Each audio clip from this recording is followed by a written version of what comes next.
Boa noite, pessoal. Vamos começar? Aqui eu tenho um planejamento da aula de hoje.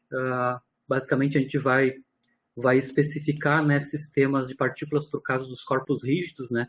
Então, a gente vai definir corpo rígido especificamente, depois vai analisar como é que fica a dinâmica, né, de corpo rígido. Especificamente, a gente vai ver hoje a dinâmica de rotação, né, de um corpo rígido em torno de um certo eixo, né? Vamos calcular quanto é que é o momento angular de um corpo rígido, momento de inércia também. O momento de inércia, então, vai fazer o papel da massa na rotação do corpo rígido, né? E relativo ao momento de inércia, a gente vai enunciar e vai derivar os teoremas, né, dos eixos paralelos e perpendiculares que vão nos ajudar, então, relacionar momentos de inércia entre dois eixos, né, desde que eles sejam paralelos ou perpendiculares. Especificamente o eixo que passa pelo centro de massa do corpo rígido. Né? E eu vou fazer alguns cálculos, né, algumas demonstrações de como é que a gente obtém o momento de inércia para sólidos. Né? Então, dependendo da configuração, da geometria do sólido, eu consigo calcular explicitamente o momento de inércia, o I. Né?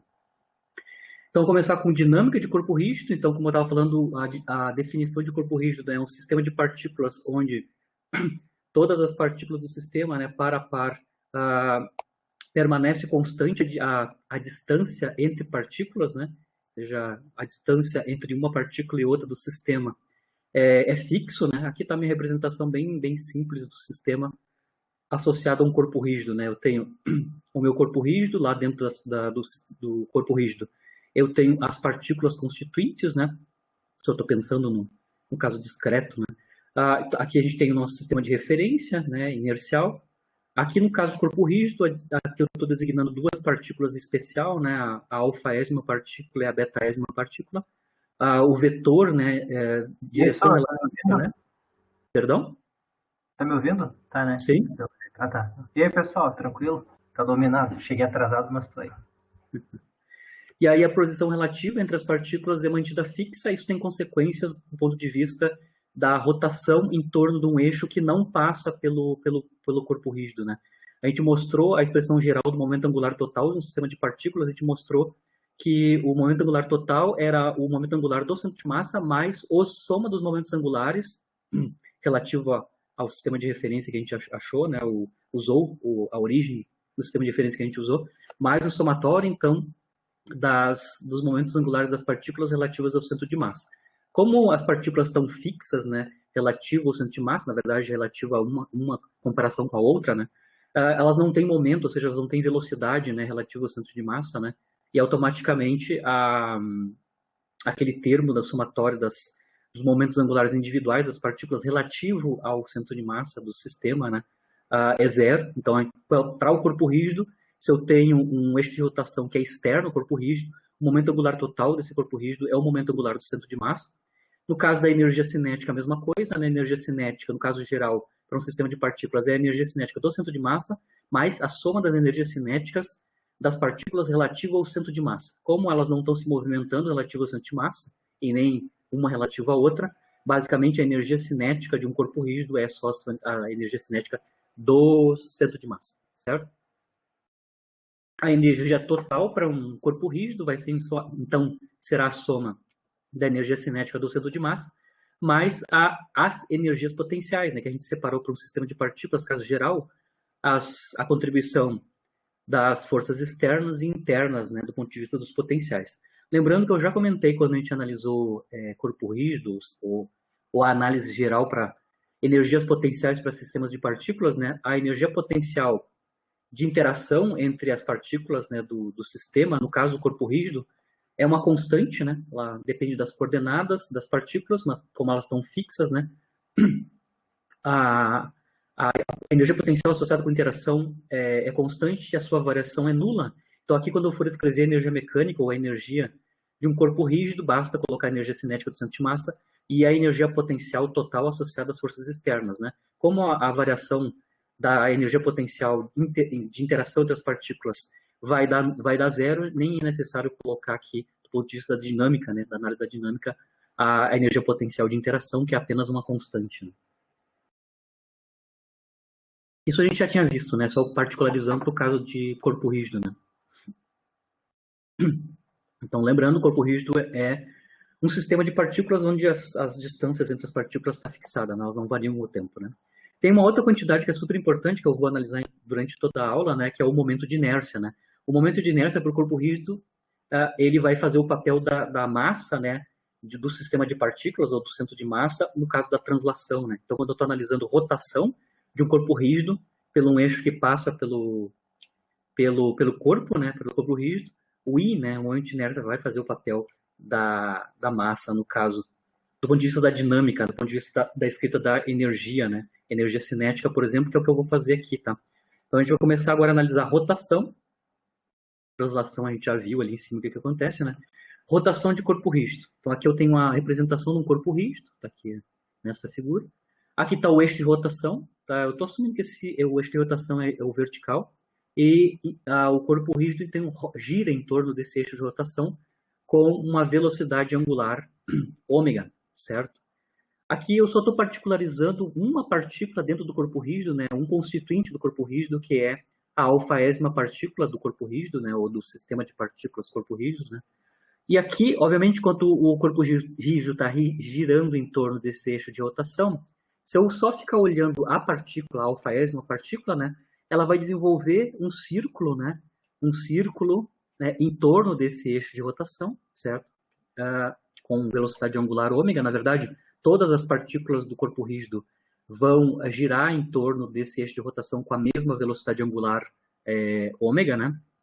E, claro, a partícula alfa está caracterizada, então, uma partícula do sistema está caracterizada, então, por a sua distância até o eixo de rotação. Isso aqui é super importante, distância até o eixo de rotação, tá? Que eu vou chamar aqui de d-alfa, tá? D-alfa é a posição, né, da partícula até o eixo de rotação. A distância entre o eixo de rotação e a partícula. Claro que a partícula tem a sua própria velocidade tangencial, né, que eu estou chamando de v-alfa. Então está pronto aqui o que a gente precisa para calcular a energia cinética, né, que eu vou calcular agora a energia cinética de rotação, né, do corpo rígido em torno desse eixo de rotação. Vejam bem que eu coloquei o eixo de rotação aqui, ele não está passando pelo centro de massa, tá? Pode ou não passar pelo centro de massa. Então, a partir da informação da velocidade e da posição da partícula relativa ao eixo de rotação, eu vou calcular, então, a energia cinética.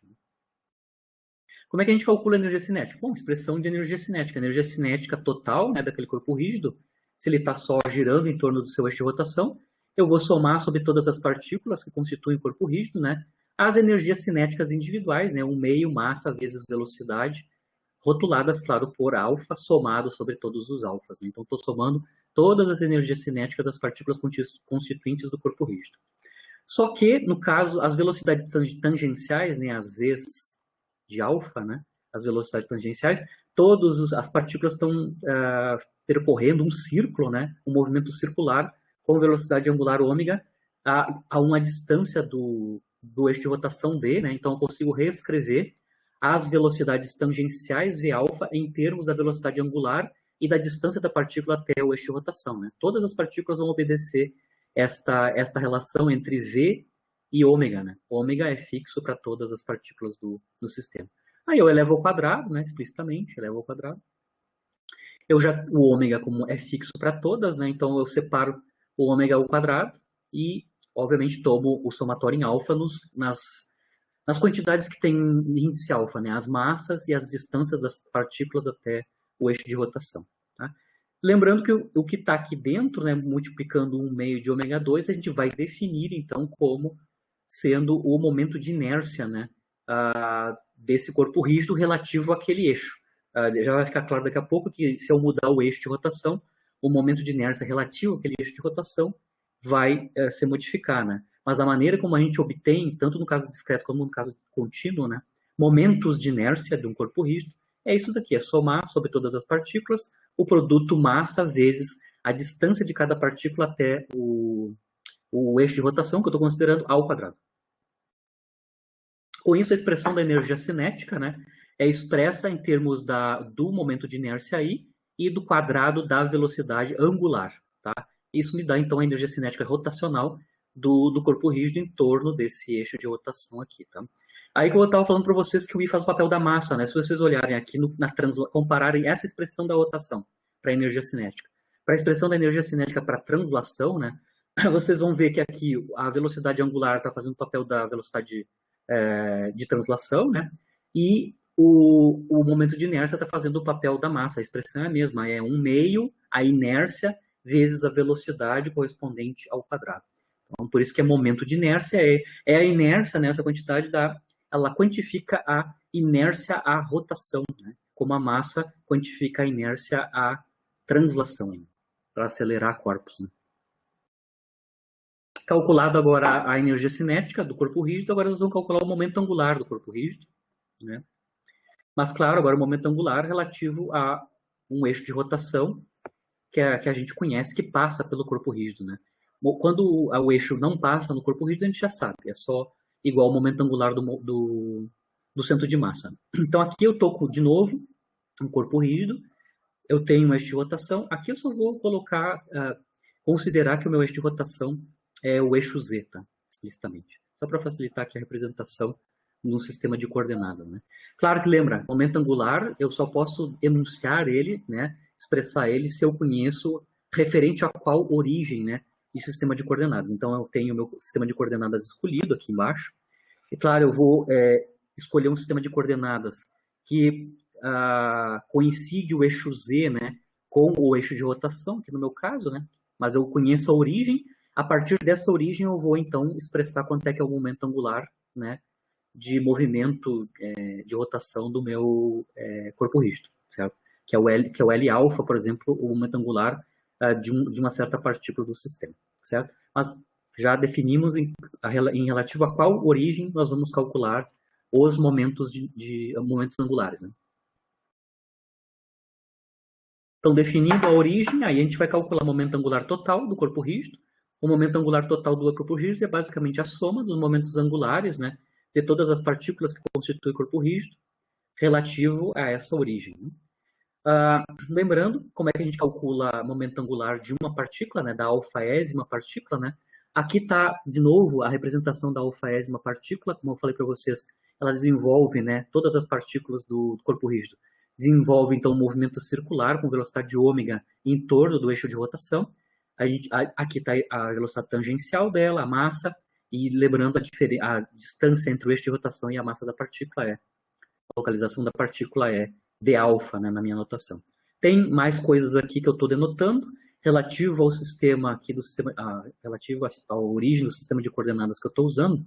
Eu também posso escrever, posso desenhar, aqui está representado, né, o vetor posição, né, o R alfa, que é o vetor posição da partícula relativo a esta origem. E aqui eu também estou colocando qual é que é o ângulo, né, entre o eixo Z, né, o eixo Z e o vetor posição da partícula, chamando de θ alfa, então, o ângulo entre o eixo Z e o vetor posição da partícula, que está localizando a partícula alfa, né? Bom, mas para calcular momento angular de uma partícula relativa a uma origem, basicamente é fazer o produto vetorial, perdão. Produto vetorial R vetor P, né? Ou seja, vetor posição vetorial com momento linear, onde o momento linear é a massa da partícula multiplicada pela sua velocidade, que é o que está escrito aqui, né? Então, massa vezes velocidade é o vetor momento linear, e aqui está a posição da partícula alfa, somamos sobre todas as partículas, né? Mas essa é a expressão explícita, né, tranquila, de como calcular para cada partícula do sistema, do corpo rígido, quanto é que é o seu momento angular específico relativo a esta origem, né? Certo? Aqui eu estou representando, para aquela partícula, eu estou representando, né, quanto é que para que lado está apontando, né, o vetor momento angular da alfaésima partícula. É a regra da mão direita, né? Eu pego o vetor posição e faço o produto vetorial com o vetor velocidade, e isso vai dar a direção e sentido do vetor momento angular daquela partícula, né? Então eu uso a regra da mão direita, né? R vetor V, isso vai me dar este vetor, que é o vetor momento angular. Essa é a direção e o sentido do vetor momento angular da partícula alfa, né? Se θ alfa é o ângulo entre o eixo Z e o vetor posição, eu consigo ver que o ângulo entre o momento angular da partícula alfa e o eixo Z vai ser 90 graus, né, menos θ alfa. Então, porque neste caso aqui, explicitamente, né, o momento angular sempre é perpendicular ao vetor posição, né? Na verdade, o momento angular o momento angular da partícula é sempre perpendicular tanto ao vetor posição quanto ao vetor velocidade especificamente. Certo? Muito bem, o que eu quero falar com isso é que o momento angular total aqui, né, somando todos os momentos angulares individuais, né, aqui eu só representei um dos momentos, né, um dos momentos angulares, que é o da partícula alfa, mas eu teria que somar sobre todas as partículas do corpo rígido, né, não necessariamente o vetor momento angular vai estar paralelo ao eixo Z. Né, raramente essa somatório vai dar o L total, né, apontando justamente na direção Z. Né. Se isso acontecer, né, se o momento angular total, né, do corpo rígido relativo a esta origem aqui for paralelo com o eixo de rotação, aí esse eixo de rotação, cujo momento angular é paralelo com ele, tem um nome especial, que é denominado eixo principal. Então, quando a gente está falando de eixo principal, é o eixo onde o momento angular é o eixo é o eixo paralelo ao momento angular total do corpo rígido. Tá? Então, é um nome específico para um eixo. Lembra que tem infinitos eixos que podem passar por esse corpo rígido, né? Mas existem alguns que são paralelos ao momento angular total, a relativa à origem, que a gente denomina, então, eixo principal. Certo? É só uma anotação sobre os eixos, especificamente. Né? Ali, eu calculei o caso geral, né? Um caso bem geral para o momento angular total. Aqui está a expressão geral para os momentos angulares individuais, né, das partículas, relativo a esta origem, né? Mas eu posso tentar também calcular a projeção desse momento angular total, né, ao longo do eixo de rotação, que no caso aqui, no nosso caso, é o eixo Z, né? O eixo Z especificamente. Então aqui eu só estou representando de novo só especificada a partícula alfa, né? Para a gente abrir explicitamente como é que fica a projeção do vetor momento angular total na direção Z, que é a direção do meu eixo é paralelo com o eixo de rotação. Né? Então, a componente Z, né, do momento angular total vai ser o somatório, então, das componentes Z, né, dos momentos angulares individuais das partículas, né? A partícula alfa, por exemplo, a alfaésima partícula.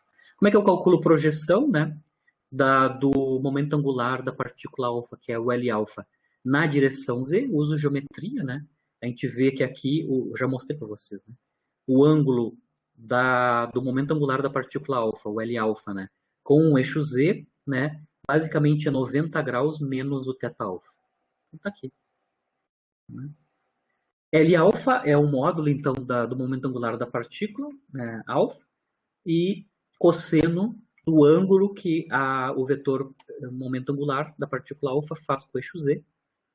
O ângulo, acabei de mostrar ali, né, na geometria, que é π sobre 2 menos θ alfa, né, a nossa representação aqui.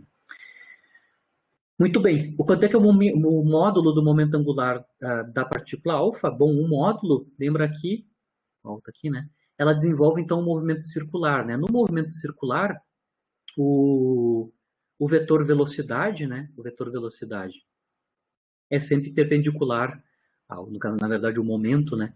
É sempre perpendicular ao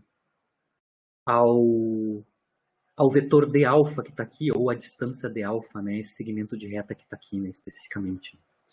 Então a gente pode calcular explicitamente quanto equivale o módulo de L alfa, né, do vetor L alfa. Né. É massa vezes este produto escalar, né, o vetor posição é sempre perpendicular ao vetor velocidade, no caso aqui do movimento circular, né, da partícula. Né. E, claro, seno, né, de θ alfa aqui, né, onde eu fiz uso da identidade trigonométrica, né, que cosseno de π sobre 2 menos θ alfa é seno de θ alfa. A gente até usou uma identidade similar, acho que é exatamente esta, né, na aula passada, né, também, certo? Então, eu estou só escrevendo explicitamente a projeção do vetor momento angular da partícula alfa na direção do eixo de rotação, que é o eixo Z, né, só usando geometria, né. Eu estou obtendo este cara aqui, né. Aqui, lembrando que o módulo da velocidade, né, da partícula alfa, da alfaésima partícula, que é a velocidade tangencial dela, eu posso escrever ela em termos de velocidade angular, né, que é igual para todas as partículas, e a distância, né, a distância da partícula alfa, da alfaésima partícula, ao eixo de rotação, que eu estou denotando por d-alfa, né, explicitamente. Certo?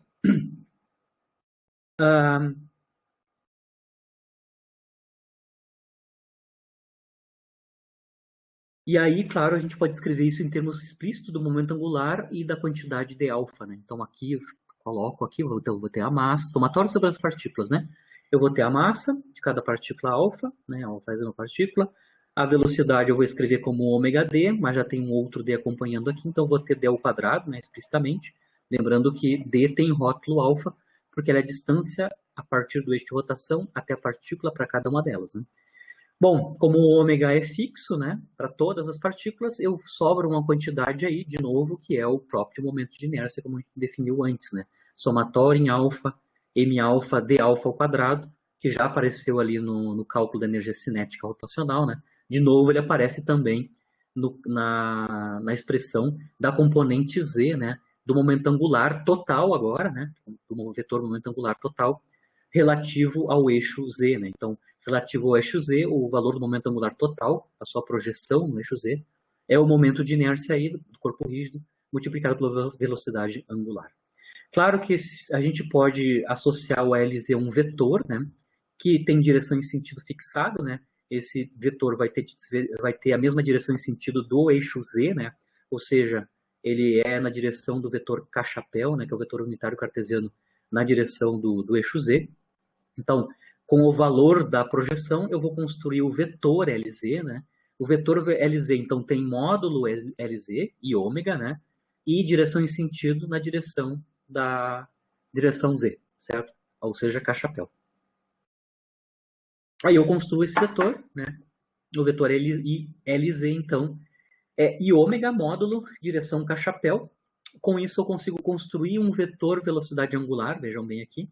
Eu tenho ômega multiplicado por... ômega é uma constante, a velocidade angular, né? Multiplicado pelo versor na direção z, né, que é o K-chapéu. Isso eu vou denotar por o vetor velocidade angular, né? Certo? O vetor velocidade angular ele só pode ter dois sinais, né? O sinal desse vetor, como ele é paralelo ou antiparalelo ao eixo z, né? Dependendo de como é que a partícula está girando, né, ou o corpo rígido, na verdade, está girando em torno desse eixo Z, se ele está girando em sentido horário ou anti-horário, eu tenho direções e sentidos contrárias ou paralelas com o eixo Z, né, explicitamente. Que é o que eu estou representando aqui, né? Então, aqui eu estou representando as duas possibilidades para o vetor velocidade angular, né? Se a partícula, na verdade, as partículas que estão dentro do corpo rígido, né? Então o corpo rígido está girando em torno do eixo de rotação, que é o eixo Z aqui especificamente, né? Em sentido anti-horário, né? Especificamente o vetor velocidade angular aponta então na direção Z positivo. Se o corpo rígido está girando, né, em sentido horário, a direção em sentido do vetor ômega, né, é para baixo, ou seja, contrário ao eixo Z, né, explicitamente, certo? Então aqui eu construí o momento angular na direção Z em termos do momento de inércia e um vetor que eu construí, né, um vetor que só tem duas direções e sentidos possíveis, né, paralelo ou antiparalelo ao eixo Z, que é o vetor vetor velocidade angular ômega, né, explicitamente, que admite só duas direções e sentidos, né, paralelo ou antiparalelo com o versor K-chapéu, né. O momento de inércia, apesar de eu calcular aqui usar ele para calcular tanto a energia cinética rotacional quanto momentos angulares, né, eu não calculei ele explicitamente para nenhuma configuração, ou seja, para nenhum corpo rígido, né. Mas, de maneira geral, vocês conseguem ver pela expressão do momento de inércia, né, ele vai depender, claro, das configurações, de como as massas estão distribuídas, né, no corpo rígido, certo? A localização das massas e a sua distribuição no corpo rígido. Então, basicamente, o momento de inércia, de maneira geral, ele vai depender, então, da geometria do corpo, né, do corpo rígido, e das posições relativas, né, das partículas constituintes do corpo rígido ao eixo de rotação, né, explicitamente. Eu vou fazer, claro, vários exemplos, mas para cada tipo de configuração do sólido, né, do corpo rígido, e dependendo também da simetria relativa ao eixo de rotação, eu vou ter diferentes momentos de inércia, né? Ou seja, o mesmo corpo rígido pode ter diferentes momentos de inércia e diferentes corpos rígidos com eixos de rotações similares também têm diferentes momentos de inércia. Então aqui eu só estou resumindo, né, como é que eu vou calcular no caso discreto o momento de inércia, né? Se eu tenho partículas pontuais gerando, então, constituindo um corpo rígido, né, onde as separações estão fixas, né?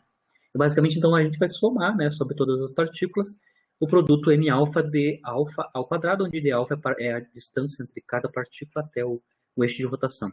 Se eu tenho um número muito grande de partículas, aí eu estou, claro, no limite contínuo, né? Então, ao invés de eu ter um somatório nas massas, multiplicado por d ao quadrado, eu vou ter, então, uma integração nas massas, né? Como a gente fez no centro de massa, né? Quando a gente viu a versão discreta e a contínua, né? Então, aqui o momento de inércia, se eu tenho muitas partículas no limite contínuo de distribuição de massa, né? Eu vou ter que integrar sobre as massas a quantidade d ao quadrado ou a quantidade r ao quadrado. Aqui eu vou especificar o que é o d quadrado ou o r quadrado, tá? Aqui especificamente não é vetor posição, tá? Não é vetor posição. O r aqui é a localização de um elemento finitesimal de massa do meu corpo rígido até, né, até o eixo de rotação. Então, r ou d aqui na minha notação, da agora em diante, é a distância entre um elemento finitesimal de massa do corpo rígido até o eixo de rotação que eu estou tentando calcular, eu vou calcular o momento de inércia correspondente. Certo?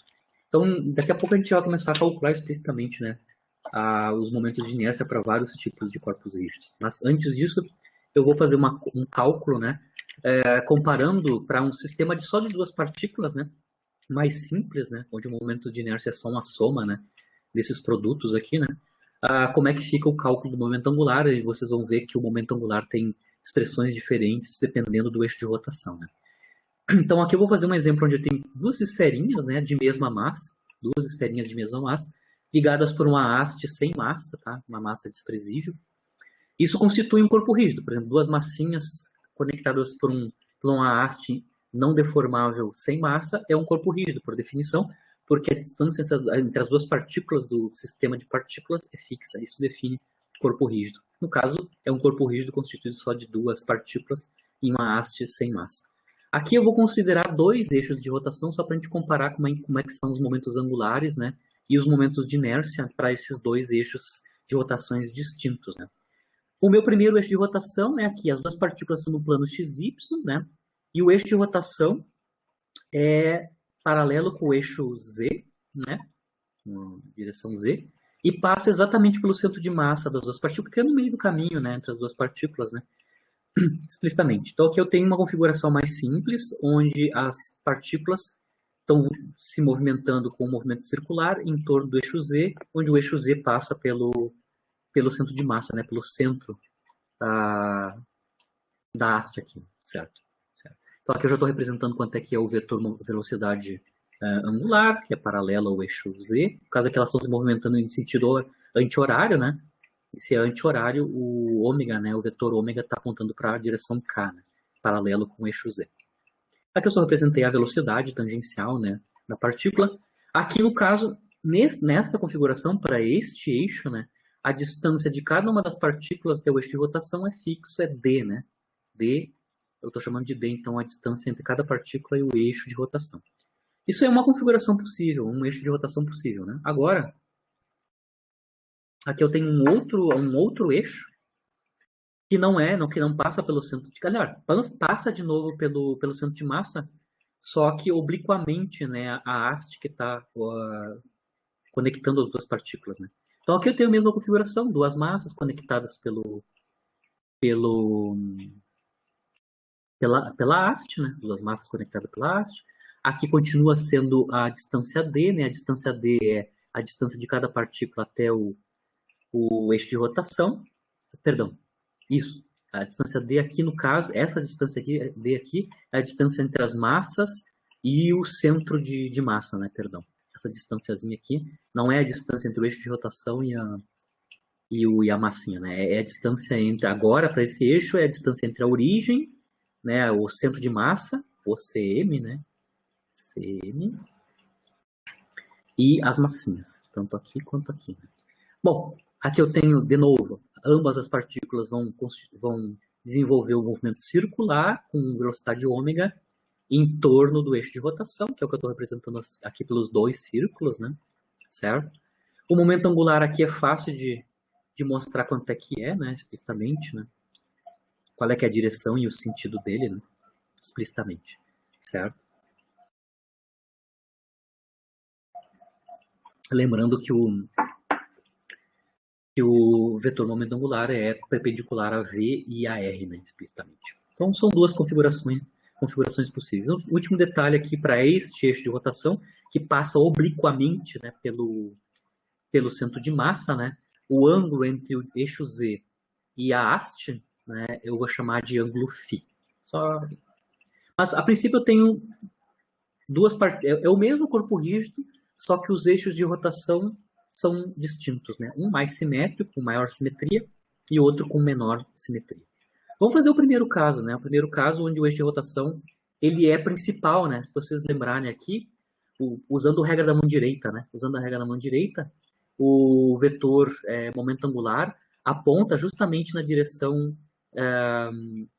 z positivo, né? Explicitamente. Lembrando que eu tenho um sistema de duas partículas e o momento angular de cada uma delas, por regra da mão direita, aponta para cima, ou seja, paralelo com o eixo Z. Como eu estou somando, né, os dois momentos angulares individuais, o momento angular total vai também estar na direção Z positivo, né? Como eu estava comentando antes, este eixo de rotação para esta configuração aqui, como eu comentei antes, como ele é paralelo ao momento angular total, ele é o chamado eixo de rotação principal, né? Então, este caso é um exemplo de um corpo rígido onde o eixo de rotação para esse corpo rígido, né, coincide, né, com a direção do momento angular total para o corpo rígido, em torno desse eixo, né? Certo? Então, aqui neste caso, para o eixo principal, o momento angular total, o K-chapéu, que é a direção Z, né, e o vetor ômega, são todos paralelos, né? E aí fica fácil de calcular quanto é que é o momento angular total, né? O momento angular total é só duas vezes, né? Porque eu tenho duas partículas, né? Massa vezes a distância multiplicado por V. Lembrando que aqui sempre é o movimento circular, né? Movimento circular. A velocidade é perpendicular ao vetor posição. Né? E então o módulo do momento angular individual de cada uma das partículas, né? É massa, distância vezes velocidade, explicitamente. Né? Lembrando que a velocidade tangencial, como eu representei aqui, né, ela é dada em termos do produto ômega-d, onde o ômega é a velocidade angular de rotação no entorno do eixo, e d é a distância entre cada uma das partículas, que é a mesma, né, até o eixo de rotação z. Certo? Apontando, claro, na direção k. Todos eles são paralelos, o L, o ômega e o k. Né?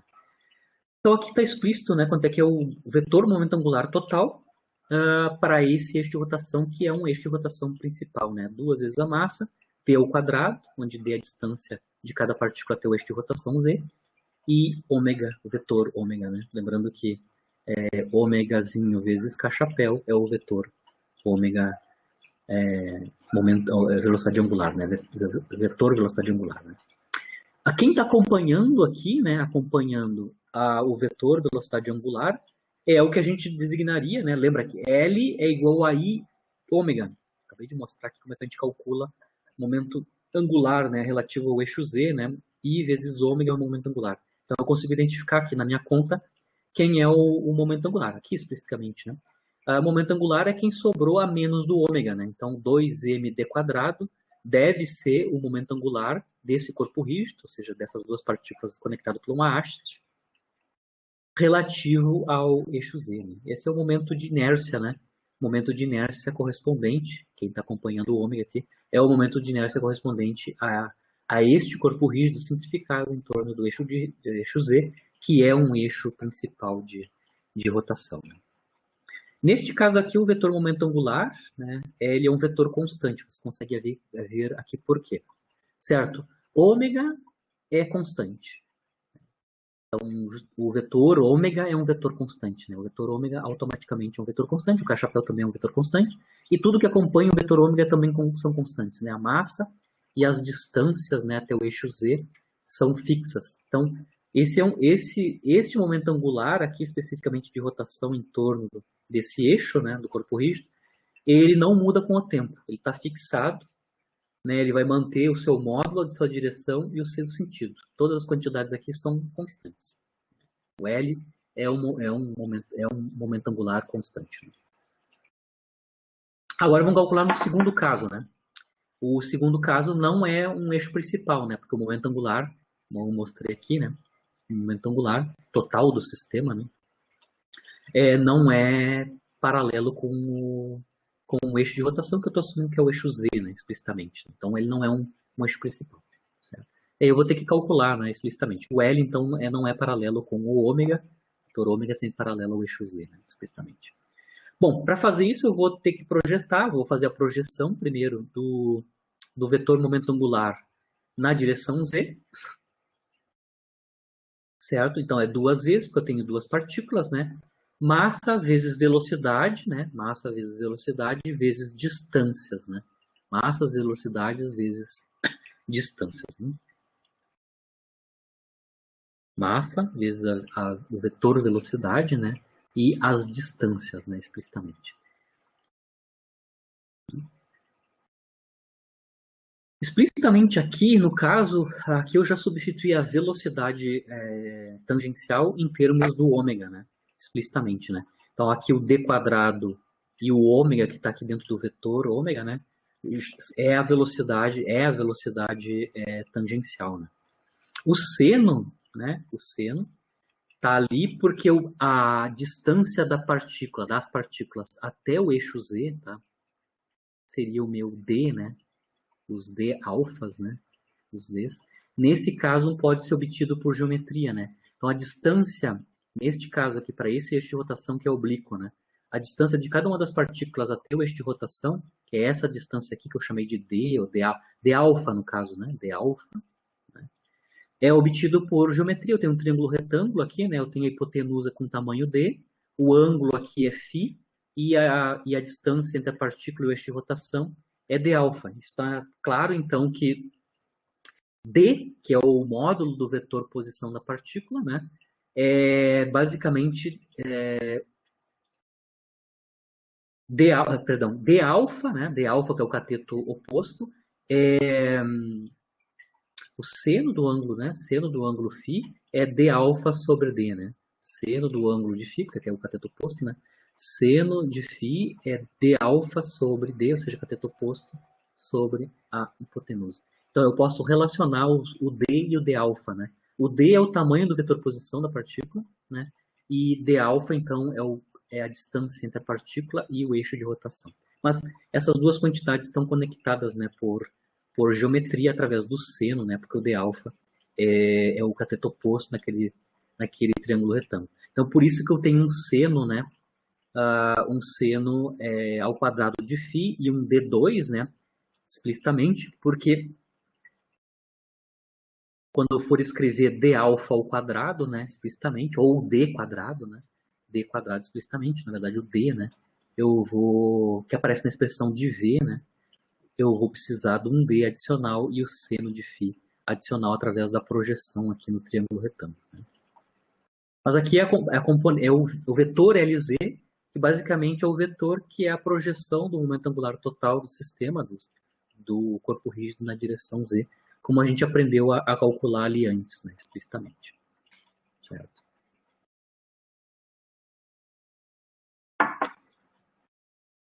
Aqui, de novo, a gente consegue identificar para esse eixo de rotação quem é o papel, quem faz o papel de momento de inércia, né? Lembrando que volta aqui de novo. O LZ, né, a projeção da componente Z do momento de inércia de um corpo rígido, é I vezes ômega. Então, eu consigo ver aqui de novo que para esse novo eixo de rotação, né, quem está acompanhando o ômega, né, é 2md quadrado seno quadrado de φ, né, explicitamente. Então, aqui eu tenho a nova expressão do momento de inércia para um eixo de rotação que não é principal, que é esse oblíquo aqui. Né.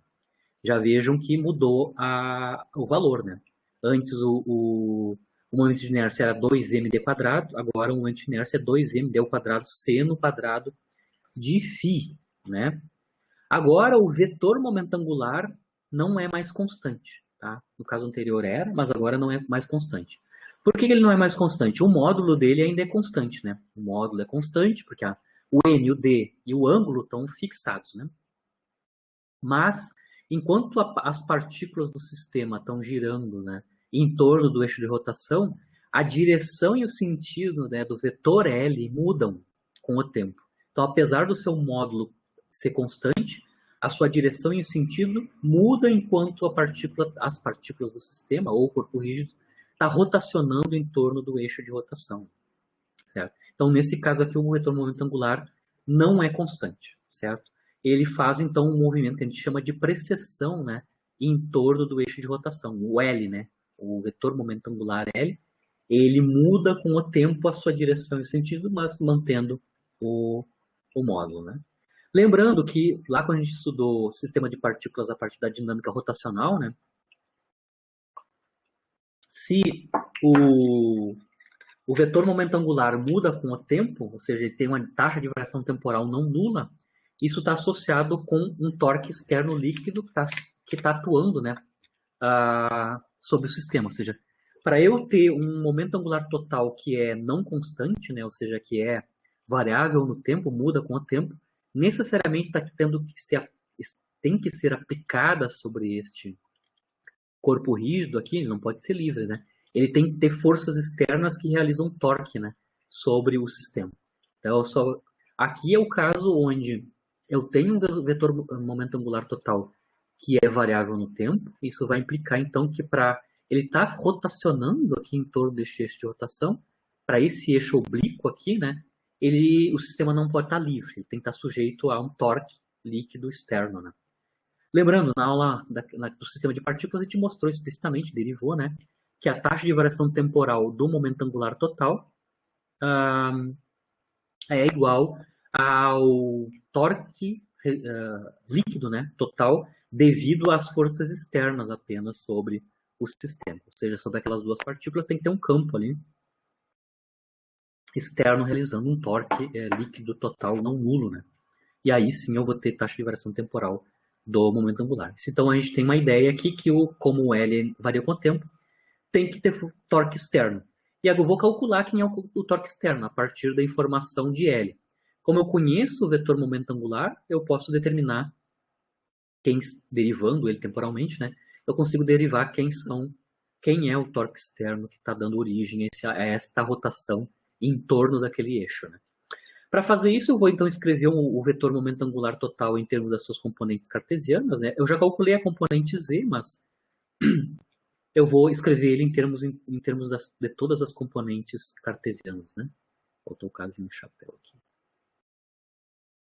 Então aqui o L está escrito em termos das suas componentes cartesianas, I, J, K.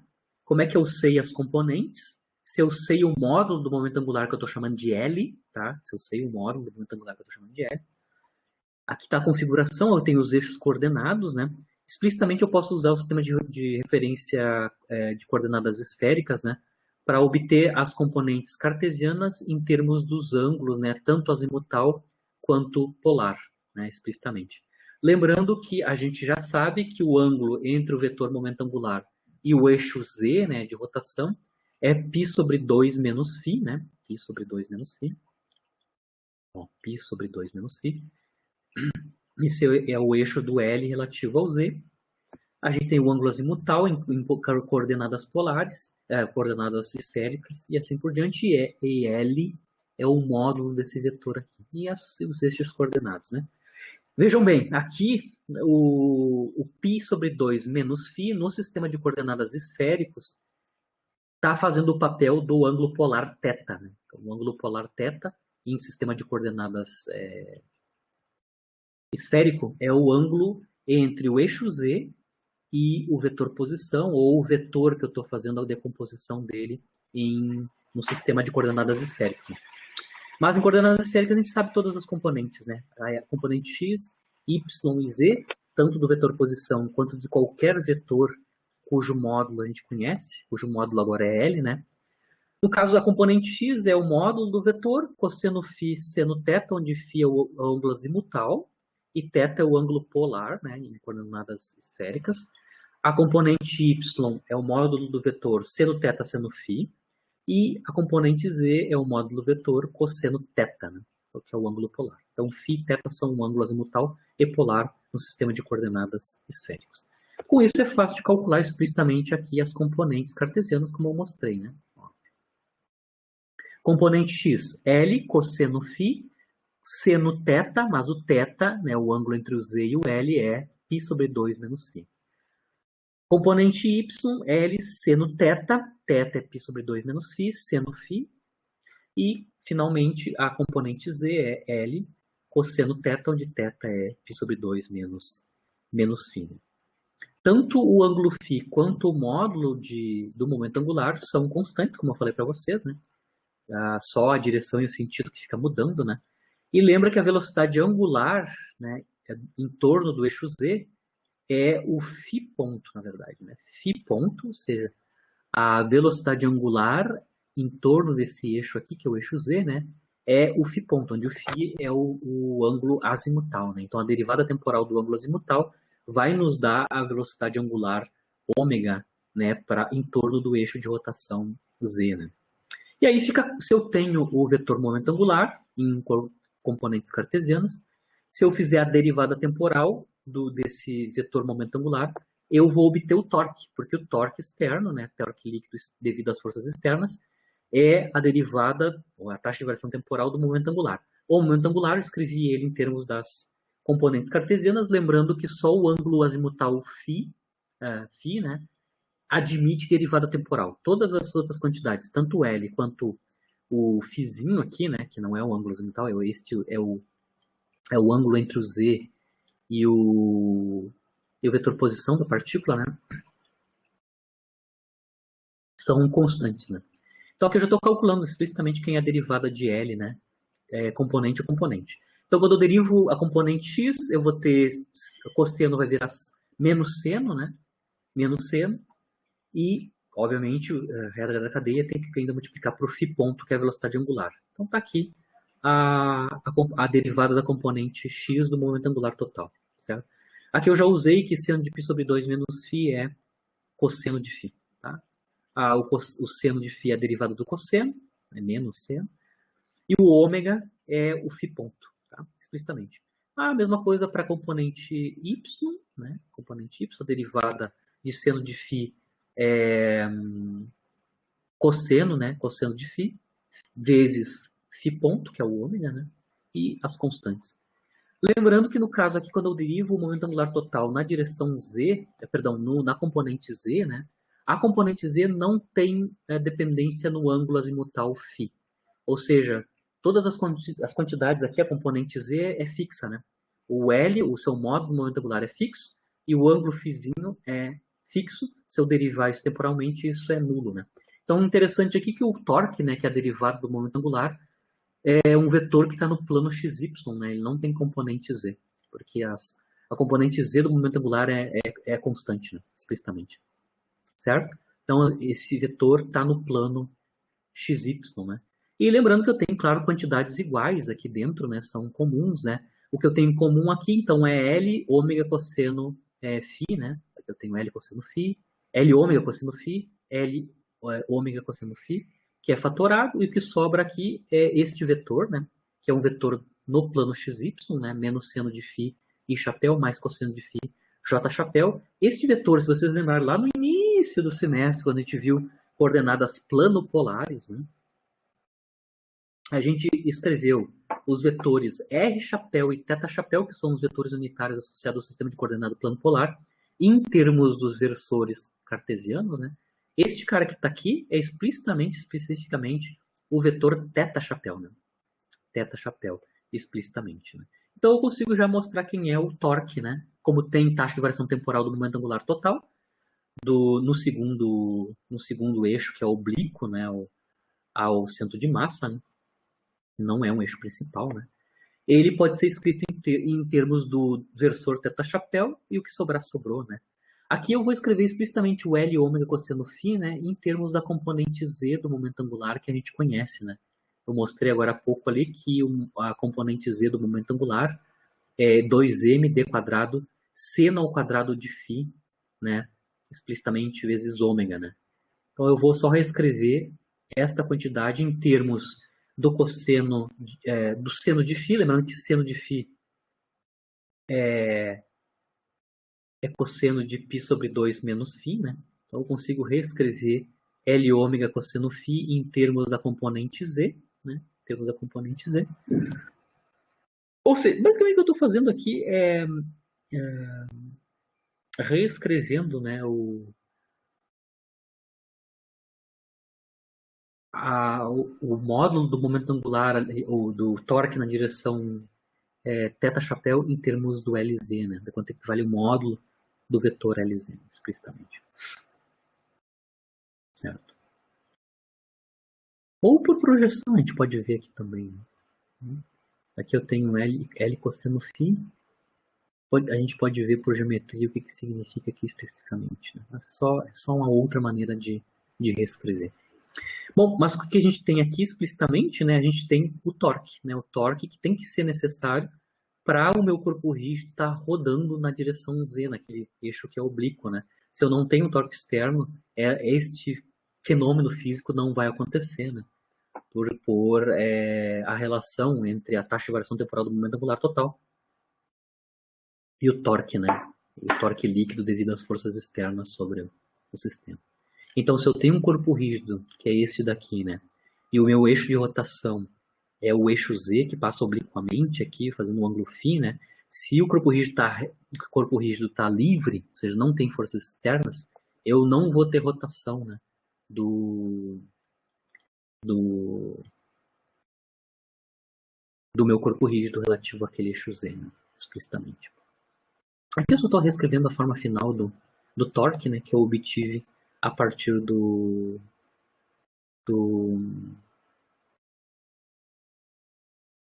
da derivada temporal, né, do momento angular. Né? Ou seja, aqui eu estou escrevendo ele, o torque, em termos de d, né, que é a distância das partículas até, nesse caso aqui, a distância da partícula até o centro de coordenadas, né, o centro onde eu estou calculando o vetor posição, né, basicamente é o tamanho do vetor posição, e a velocidade angular e o ângulo φ. Aqui eu só estou usando identidade trigonométrica para escrever o seno vezes cosseno como 2 seno perdão, 2 seno de φ cosseno de φ é seno de 2 φ, uma identidade trigonométrica só para condensar, né, a expressão do torque externo, né, explicitamente.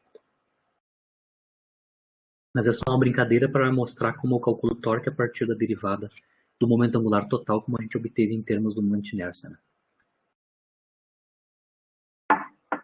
Certo.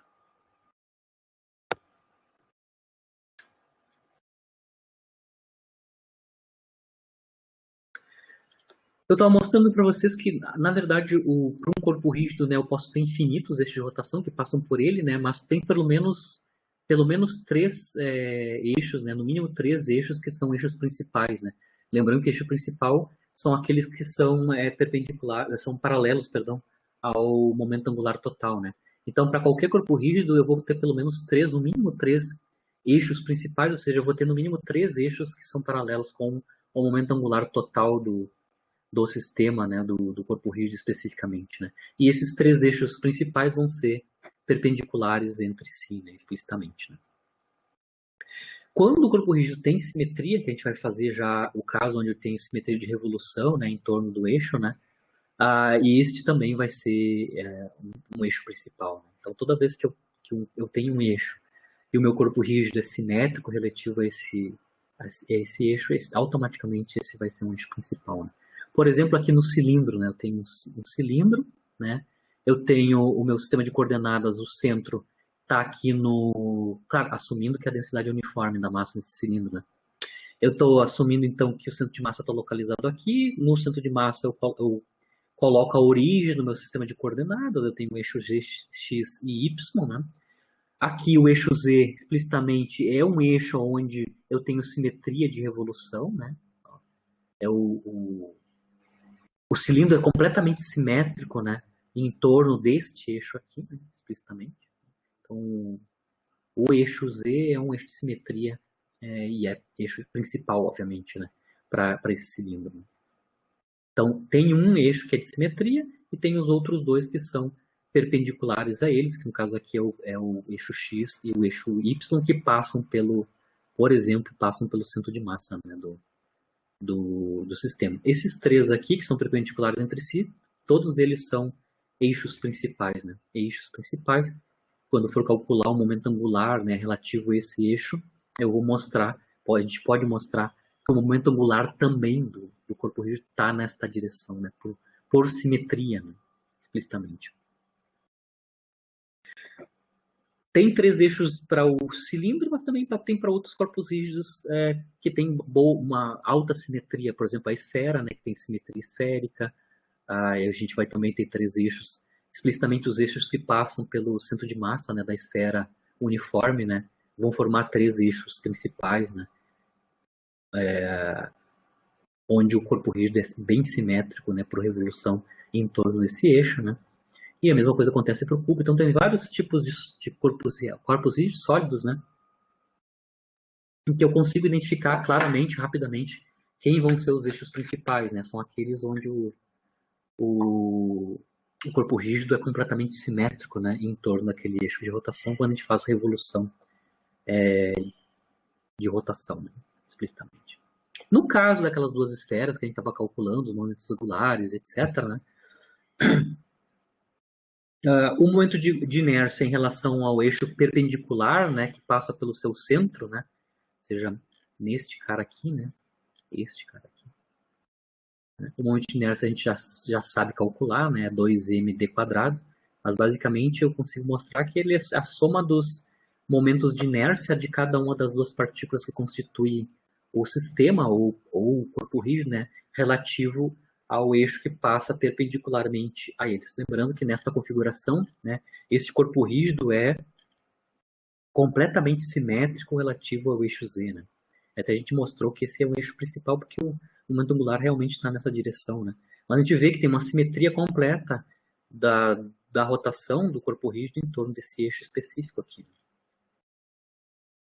E claro, a gente pode calcular explicitamente somando, né, os momentos angulares de cada uma das partículas, perdão, os momentos de inércia de cada uma das partículas relativo ao eixo de rotação, né? Lembra que é a soma do produto massa vezes a distância ao eixo ao quadrado, né? Então, dá 2md², porque eu tenho que somar essas duas quantidades que são iguais, né? Por simetria, né? O d, a distância é a mesma, né? Para ambos as massas que constituem o sistema, ou o corpo rígido, né? Já no outro eixo, que é o eixo oblíquo, né? Que não é um eixo principal, né? O momento angular não está na direção z, né? Aí a gente consegue ver que tem outra cara o momento de inércia, né? Lembrando que sendo um momento de inércia de duas partículas, né, para um sistema que é discreto, né, corpo rígido discreto, eu tenho massa vezes distância ao eixo ao quadrado.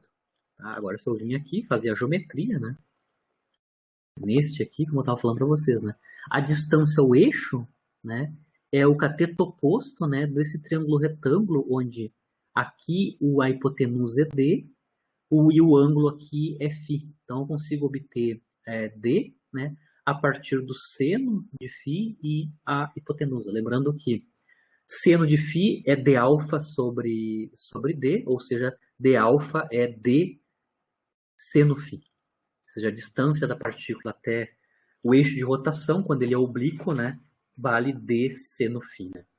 D seno φ.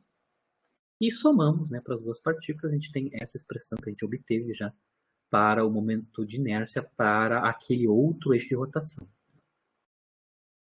Em alguns casos, há como relacionar diferentes eixos, né? No caso ali, esses dois eixos que eu falei, eles não são paralelos e nem perpendiculares, né? Este e este, o oblíquo e o perpendicular, eles não têm uma direção, uma relação direta, né? Eles não são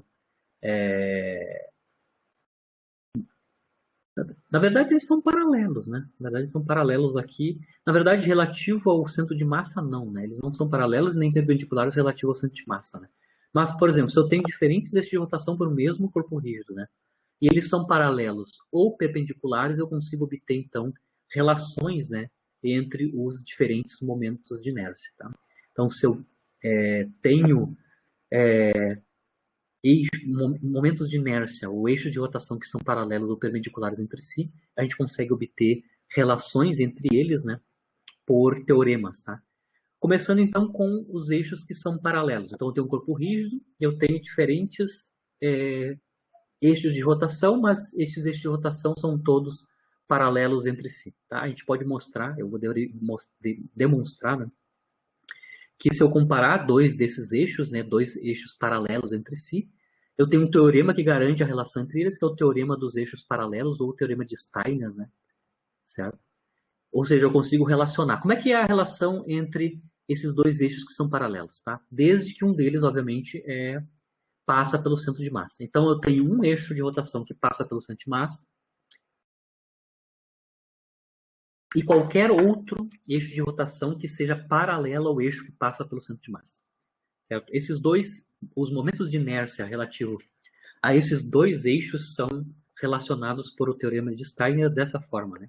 Então, o momento de inércia para o eixo que é paralelo ao eixo que passa pelo centro de massa é igual ao momento de inércia para o eixo do centro de massa, que passa pelo centro de massa, mais a massa total do corpo rígido, multiplicado por d ao quadrado, onde d ao quadrado é a distância, né, entre os dois eixos de rotação, o que passa pelo centro de massa e o que é paralelo a ele, certo? Explicitamente. Isso é o teorema de Steiner, ou teorema dos eixos paralelos, que eu vou já demonstrar, mas basicamente se eu conheço um dos eixos de rotação, né, ou o centro de massa ou um paralelo a ele, e os dois vão estar relacionados explicitamente, eu só preciso saber então a distância, né, entre o eixo de centro de massa e o paralelo a ele. Né? Eu vou demonstrar isso, eu vou usar os eixos Y como sendo os eixos de rotação, né, explicitamente. Então, o que eu tenho aqui na minha geometria é dois eixos de rotação. Aqui está o meu corpo rígido, está representado por essa linha preenchida aqui, né? O meu eixo rígido, o meu corpo rígido, perdão. Aqui eu estou representando um elemento de massa, né? Um elemento infinitesimal de massa do corpo rígido, tá? Que eu estou chamando de dm, né? E a localização dele, né? A localização dele, primeiro, pelo eixo que passa pelo centro de massa. Então, o meu eixo y', né? Que vai formar um sistema de referência x', z' e y', né? É o eixo que passa pelo centro de massa. Então, aqui eu estou localizando onde está o centro de massa do meu corpo rígido. Nele eu passo o eixo de rotação, que é o eixo de rotação y'. Então, aqui é o eixo de rotação que passa pelo centro de massa.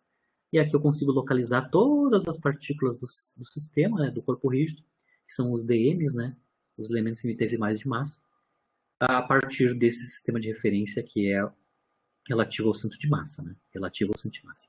Então, aqui eu tenho as coordenadas, né, do elemento infinitesimal dm, né? Eu tenho o x', o z' e o y' são as coordenadas cartesianas relativas ao centro de massa, né? Onde a origem está colada no centro de massa para esse elemento infinitesimal de massa, essa partícula pontual constituinte do sistema. Aqui, especificamente, né, a distância entre o elemento infinitesimal de massa, ou a partícula alfa, né? Alfa é uma partícula, como a gente estava denotando, eu estou chamando de R', tá? Então, R' é basicamente a distância entre a partícula, ou o elemento infinitesimal de massa, e o eixo de rotação que passa pelo centro de massa. Isso é tudo que eu posso saber sobre o centro de massa. Agora, eu tenho um eixo de rotação, que é o Y, né? Que é paralelo ao centro de massa, ao que passa pelo centro de massa. Né? Aqui eu posso, como eu estava falando para vocês, né, a distância entre esses dois eixos, né, o que passa pelo centro de massa e o que é paralelo a ele, a distância entre os dois é d, que aparece aqui no teorema de Steiner. Né? E, claro, a distância entre o elemento infinitesimal de massa e o outro eixo de rotação, né, toda essa distância aqui, eu estou chamando de r. Vejam bem que aqui eu tenho um triângulo, claro que não é triângulo retângulo, né, mas existe uma relação entre D, R e R', onde D é a distância entre os dois eixos, né, paralelos, e R' é a distância da massa até o eixo que passa pelo centro de massa, e R é a distância entre a massa e o outro eixo paralelo ao centro de massa. Bom, aí eu vou calcular quanto é que é o momento de inércia, né? Por definição de momentos de inércia para sistemas contínuos, né? De massa, em relação ao eixo paralelo ao de centro de massa. Ou seja, eu vou calcular quanto é que é o I por definição para esse eixo aqui que é paralelo ao centro de massa. Bom, como é que eu faço? Essa é a definição, né? Ao invés de somar sobre as massas e vezes d quadrado, para o caso contínuo, como eu mostrei, eu vou ter que integrar na massa, né? Integrar na massa, a distância das massinhas, né? Os elementos infinitesimais de massa, até o eixo que eu estou calculando o momento de inércia, que é o eixo y aqui. Então, é o que? R2, o quadrado dessa distância aqui, né? O quadrado dessa distância aqui, dm, tá? Mas, vocês vejam, como eu falei, tem uma relação entre RD e R', né? Eu tenho um triângulo retângulo, por exemplo, se eu espichar aqui, né? Espichar aqui a minha figura, né? Espichar a minha figura aqui, né? Se eu espichar a minha figurinha aqui, né? Se eu andar mais x' aqui no eixo de centimassa, né? Aí eu formo um triângulo retângulo, tá? Um triângulo retângulo. Lembrando que se eu tenho um triângulo retângulo, todas essas quantidades estão relacionadas. Num triângulo retângulo, né, o r quadrado é igual à soma do d quadrado, né? Na verdade, essa distância toda aqui, né? Toda essa distância aqui é d mais x', né? Toda essa distância aqui, já projetada, né? Mas somando x', é d mais... Esse é o lado do meu triângulo retângulo agora, né? D mais x'. Toda essa distância. Aqui é só D, mais somado a x'. Toda essa distância aqui é D mais x'. Aqui a gente tem 90 graus, né? A gente conhece quem é o R, explicitamente, né? E lembrando quanto é que é esse tamanhozinho aqui, ó. Esse tamanhozinho aqui basicamente é o Z'. Z'. Então, este lado aqui é Z' e todo este lado aqui é D mais x'. Então, como eu tenho um triângulo retângulo, eu consigo escrever o quadrado deste lado como a soma dos quadrados dos outros lados. Um lado é D mais x' e o outro lado é Z'. Então, eu estou só reescrevendo aqui R2 em termos do quadrado de D mais x', que é toda essa distância aqui, mais este lado aqui, que é justamente o Z' ao quadrado. Com isso, ao invés de calcular R2, eu vou calcular duas integrações, né, duas integrais na massa, com diferentes integrandos. Né? Como eu tenho um quadrado aqui na soma do D mais x', eu vou ter que abrir o quadrado, né? Então eu vou ter um termo que é D quadrado mais duas vezes dx' mais x' ao quadrado. Né? Então tem três termos, né, para calcular. Começando com o primeiro termo, que é a integral na massa do d ao quadrado. Aqui, né? Essa é trivial. Como o d quadrado é constante, né? Ele é fixo, é a distância, né, entre os dois eixos, né? Basta integrar as massas sobre todo o corpo rígido. A integral das massas sobre todo o corpo rígido basicamente é a massa, né? A massa total do corpo rígido, que é a massa emisão. Agora vamos para o segundo termo, que é duas vezes dx'. Né? O d, de novo, é constante, então eu tenho que integrar x', né? dm, né? Das massas. Lembrando que x' é a coordenada x da massinha relativo ao referencial de centimassa aqui. Né?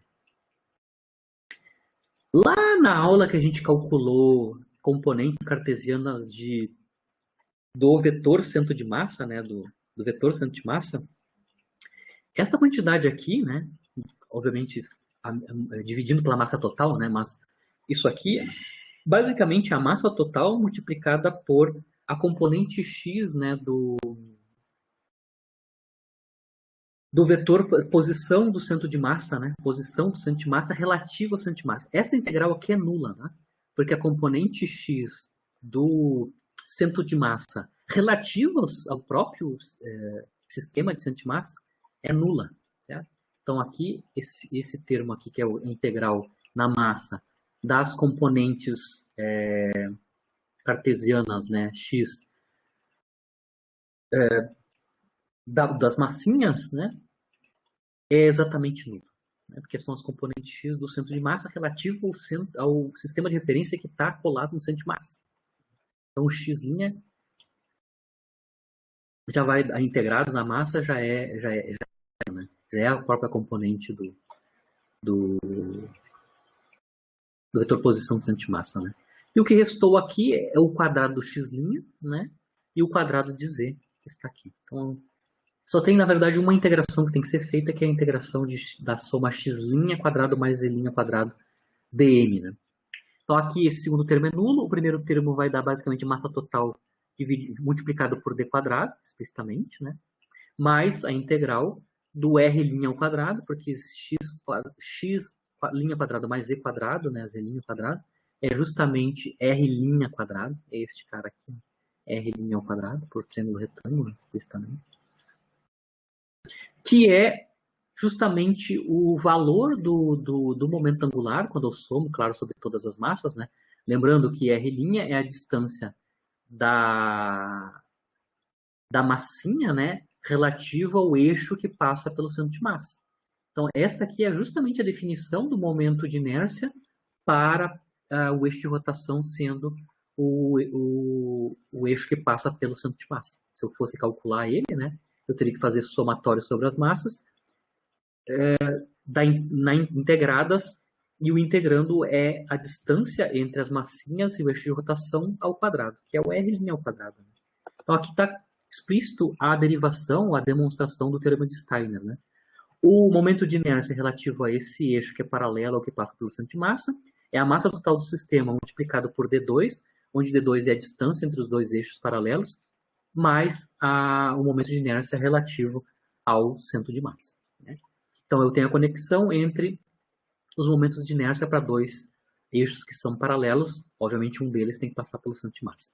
Eu também tenho como calcular a relação entre os eixos, os momentos de inércia para os eixos que são perpendiculares entre si, que é o teorema dos eixos perpendiculares, que é um complementar ao de Steiner, certo? Então, eu vou considerar, então, um corpo plano de espessura desprezível, só para a gente mostrar explicitamente como é que funciona. O caso particular de um corpo plano, que está depositado sobre o plano XY, né? E o eixo Z é o perpendicular a ele. Então, aqui eu tenho explicitamente... Eu vou já enunciar o que é o teorema e depois eu vou demonstrar ele rapidinho, tá? O teorema dos eixos perpendiculares me relaciona, então, o momento de inércia do eixo, relativo ao eixo que passa pelo eixo Z, com os momentos de inércia relativos aos eixos que são imediatamente perpendiculares ao eixo Z, que no cartesiano são os eixos x e y, tá? Então, aqui, YZZ, YXX e YY são os momentos de inércia relativos ao eixo Z, ao eixo x e ao eixo y, que são ambos, né, todos eles perpendiculares entre si. Isso é o que o teorema dos eixos perpendiculares nos diz, né? Eu consigo calcular a relação entre os momentos de inércia relativo ao eixo x e y a partir do momento de inércia relativo ao eixo z, certo? Por exemplo, aqui eu estava mostrando o caso geral, né, onde eu tenho um corpo rígido, ele é um sólido, né, e ele está depositado sobre o eixo, sobre o plano XY, né.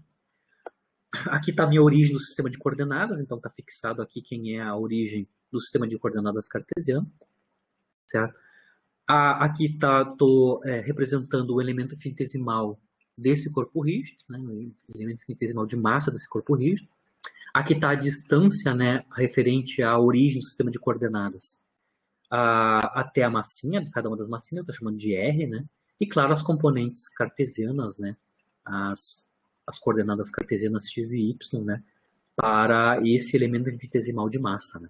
E, claro, aqui está o eixo Z, né? Está tudo configurado, como é que eu mapeio em cima deste plano, né? Ou seja, tem um corpo rígido que basicamente é um sólido que tem uma espessura muito fininha, de maneira que ele basicamente só tem distribuição de massa sobre o plano XY. Né? Aqui, se eu fosse calcular quanto é que é o momento de inércia relativo ao eixo Z, eu usaria a definição, né? É somatório sobre as massas, as distâncias entre as massinhas do elemento infinitesimal de massa até o eixo de rotação, né? Como eu estou considerando aqui no IZZ, o eixo de rotação é o eixo Z. Então, basicamente, eu vou integrar na massa a essa distância R, que é a distância entre o eixo de rotação e a massinha infinitesimal, dos elementos infinitesimais de massa do corpo rígido, tá? Certo? Lembrando que por geometria aqui, o R é o quadrado, né, que é o quadrado da distância do eixo de rotação Z até a massinha, é a soma, né, por trigonometria aqui, né, é a soma do quadrado de x e de y. Né? Eu já posso reescrever R2 como sendo x2 mais y2. Isso então me dá dois termos, quando eu estou calculando o IZ, né?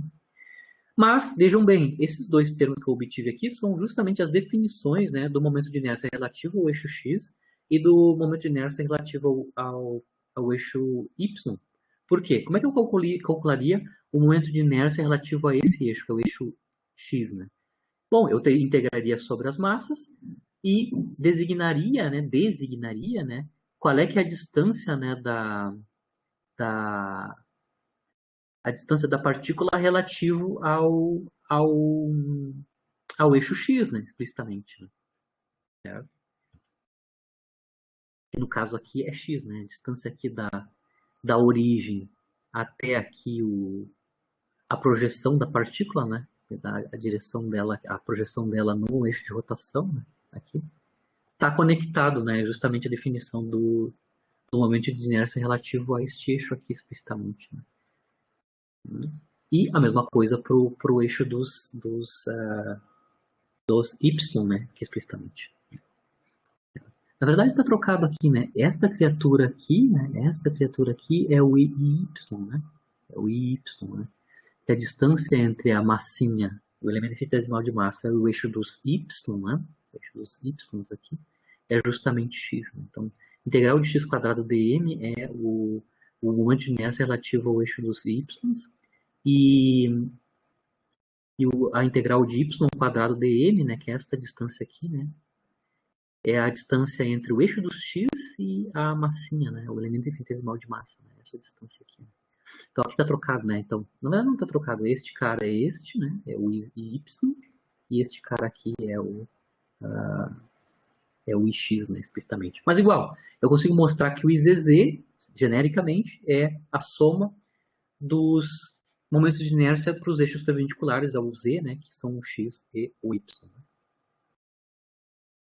Muito bem. Então eu tenho dois teoremas. Se eu tenho eixos paralelos, eu consigo relacionar eles por termo de Steiner. E se eles são perpendiculares entre si, por exemplo, se são os eixos cartesianos, né?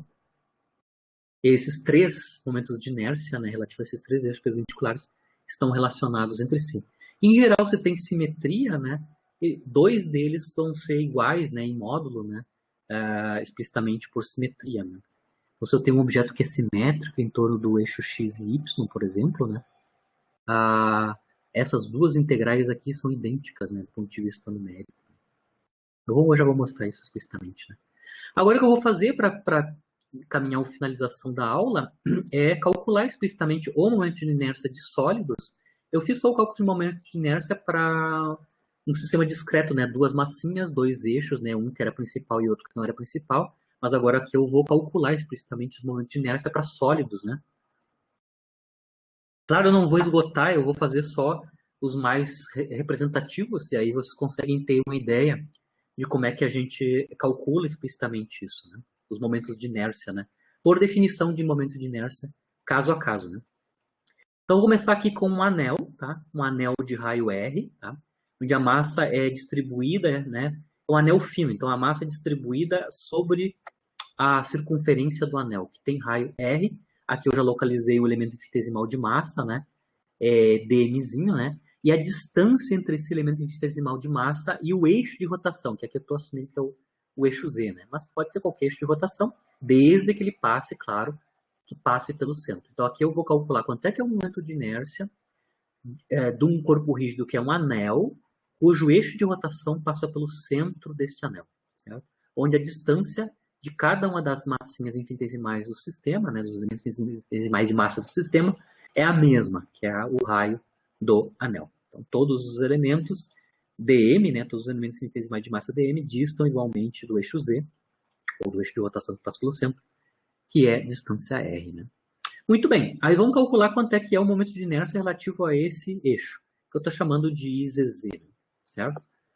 Bom, é a distância, localizo o elemento infinitesimal de massa, e faço então integração sobre as massas, sobre todas as massas, da distância entre os elementos infinitesimais de massa e o eixo de rotação ao quadrado. No nosso caso, todas as massinhas infinitesimais têm a mesma distância, que é r, né, ao eixo de rotação. Então, aqui as distâncias ao quadrado são rzão ao quadrado, integrado sobre todas as massas. Como o R2 é fixo, é o raio do anel, ele não vai ser integrado, né, ele está fixo. E então, basicamente, sobra a integração das massas, né? Ou seja, se eu integrar sobre todos os elementos infinitesimais de massas, cobrindo todo a circunferência do anel, eu vou ter a massa total do anel. E aí está claro quanto é que é o momento de inércia relativo ao eixo que passa pelo centro do anel, né? É a massa do anel, né? Que é a massa emissão, multiplicado pelo raio do anel ao quadrado. Isso aqui eu tenho uma simetria muito boa para o eixo Z, né? O eixo Z passando pelo centro tem o corpo rígido é completamente simétrico, né? Relativo a este eixo. Se eu quisesse calcular quanto é que é o momento de inércia de qualquer outro eixo que passasse paralelo a este aí, né? Que inclusive esse passa pelo centro de massa, né? Por exemplo, este outro eixo aqui, né? Z', está paralelo com o do centro de massa, eu poderia usar Steiner e obter, relacionar eles, né? Via o teorema dos eixos paralelos, né? Se eu tenho um eixo que é no plano do anel, né, ou seja, que são perpendiculares ao Z, né, aí a gente pode usar então o teorema dos eixos perpendiculares, né? Como o xx e o y são iguais por simetria, né, explicitamente, né?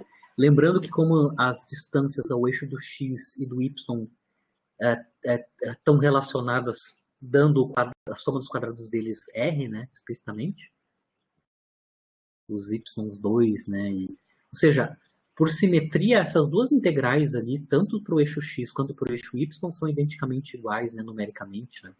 Então, no caso aqui, se eu estou usando eixos de rotações que são perpendiculares ao eixo z, por exemplo, o eixo x e o eixo y, né, eu consigo mostrar por simetria que as integrações correspondentes que eu teria que fazer, né, que é a integral de y2 dm e a integral de x² dm, né, ambas essas integrais vão ser iguais se eu estou considerando o anel, né? Devido à simetria do sistema, né? Em torno do centro de massa aqui, né? Explicitamente. Então, nesse caso particular, né? Como eu conheço o IZZ, o momento de inércia relativo ao eixo Z, eu consigo, por simetria, calcular quanto é que é o momento de inércia relativo ao eixo do X e dos Y, que são perpendiculares ao Z. Aqui está a definição do teorema, né? Esses três momentos de inércia são relacionados. O Z é basicamente a soma dos momentos de inércia em x e y, né? Como a gente sabe em Z, que é massa vezes R2, e numericamente a gente conhece por simetria que esses dois caras são iguais, né? Relativo ao eixo do x e os y, né? Basicamente, então, o xx e o y basicamente são a metade, né? A metade do IZZ, né? Ou seja, IXX, que é igual a YY, né? É a metade do IZZ, ou seja, é 1/2 massa vezes R2, onde mR2 é o momento de inércia relativo ao eixo do Z. Então, claro que eu usei simetria para garantir, eu tenho que checar, né? Se é verdade que os momentos de inércia relativo ao eixo perpendicular X e Y são numericamente iguais. Aqui eu só estou argumentando que a simetria, as integrais vão dar iguais, né? Caso a caso, vocês têm que se certificar, né?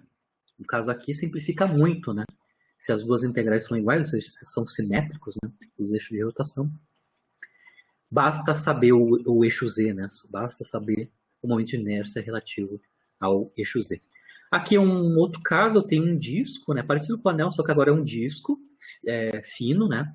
De massa emissão, raio R, agora é um disco, e o disco está no plano XY, tá? Então, o eixo Z aqui é perpendicular ao centro do disco, eu tenho massa uniformemente distribuída neste disco. Então, o disco é o meu corpo rígido, né? Aqui eu estou passando o eixo Z que passa pelo centro de massa. Obviamente aqui eu estou assumindo que a massa é uniformemente distribuída em cima desse disco, né?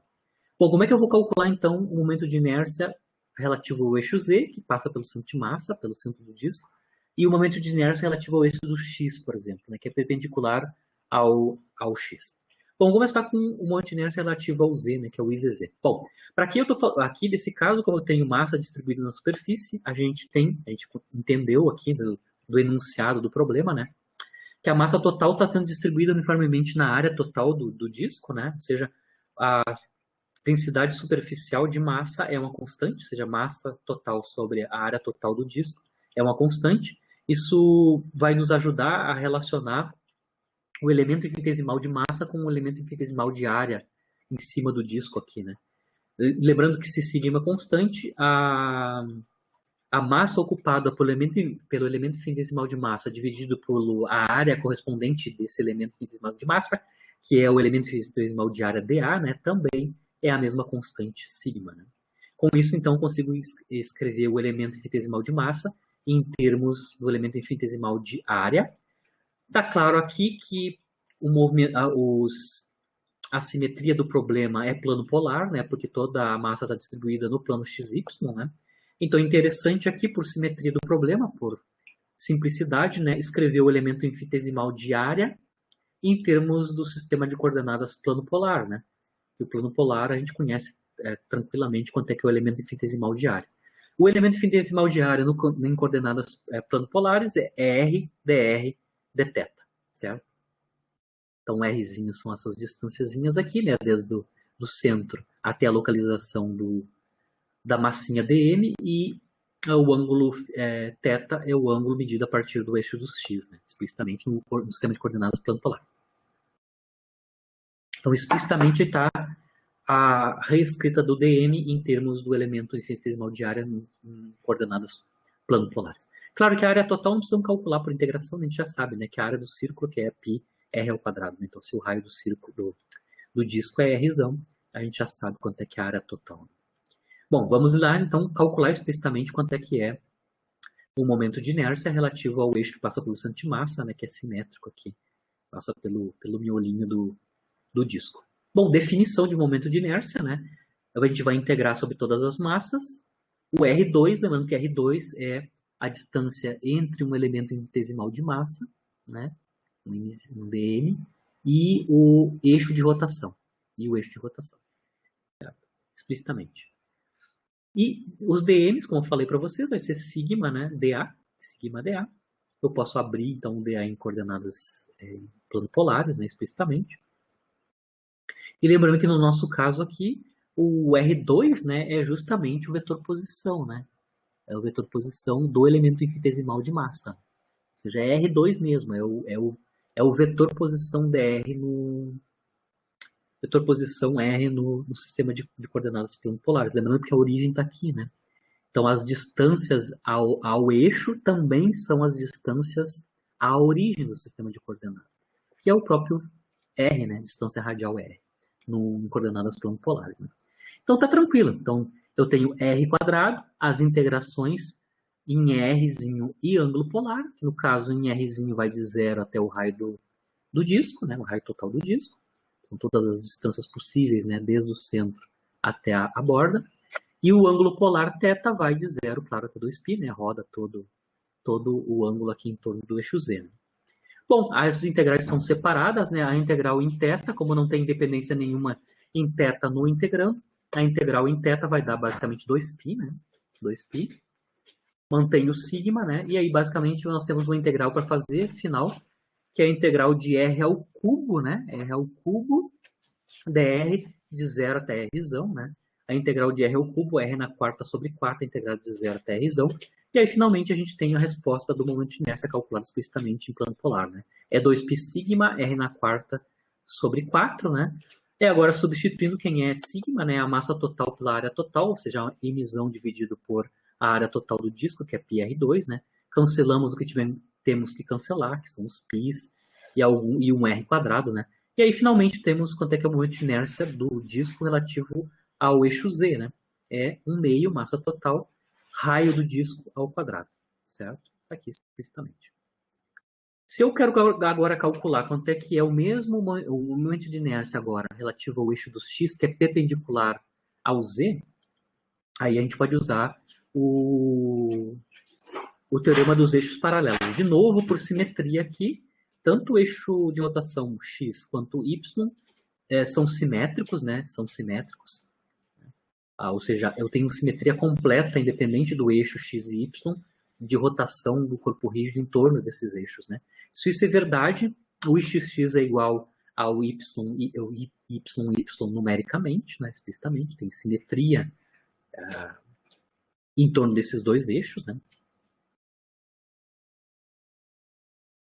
Vocês vejam bem, né? Se eu fizer uma revolução, né, de rotação em torno do eixo x ou y, o corpo rígido é completamente simétrico, né, relativo a esses dois eixos, né? Então, esses dois momentos de inércia são iguais. Se eles são iguais e eu sei o do eixo z, acabamos de calcular ali explicitamente, né? Eu consigo calcular tanto o xx quanto o yy. Ambos são a metade, né? A metade, né? Lembra que o izz vai ser o dobro de um deles, né? Então, o xx e o né? O iy vai ser a metade do izz. Ou seja, é um quarto, né? Um quarto de mr quadrado. Então, está calculado aqui usando a definição de momento de inércia relativo a um eixo e o teorema dos eixos perpendiculares, né, para calcular os outros momentos de inércia para os outros eixos que são perpendiculares ao Z. Aqui eu vou calcular agora para a esfera, né, uma esfera uniforme, tem raio R, massa total M, né, onde a densidade é uniforme, ou seja, a massa total pelo volume total da esfera é uma constante, que eu estou chamando de ρ, né. Então, o ρ, massa total sobre V é uma constante. Se é uma constante, também essa mesma constante de ρ é a razão entre a massa do elemento infinitesimal e o volume infinitesimal, o volume ocupado pela essa massa infinitesimal, por esse elemento de massa infinitesimal, dm, que eu estou chamando de dv, né? Com isso, então, eu consigo relacionar as integrações em massa com integrações de volume, né, a menos da constante ρ. Lembrando que o ρ aqui é massa total pelo volume, como a gente sabe o volume da esfera, né, 4/3 de πr ao cubo, a gente já sabe quanto é que vale o ρ nesse caso. Certo?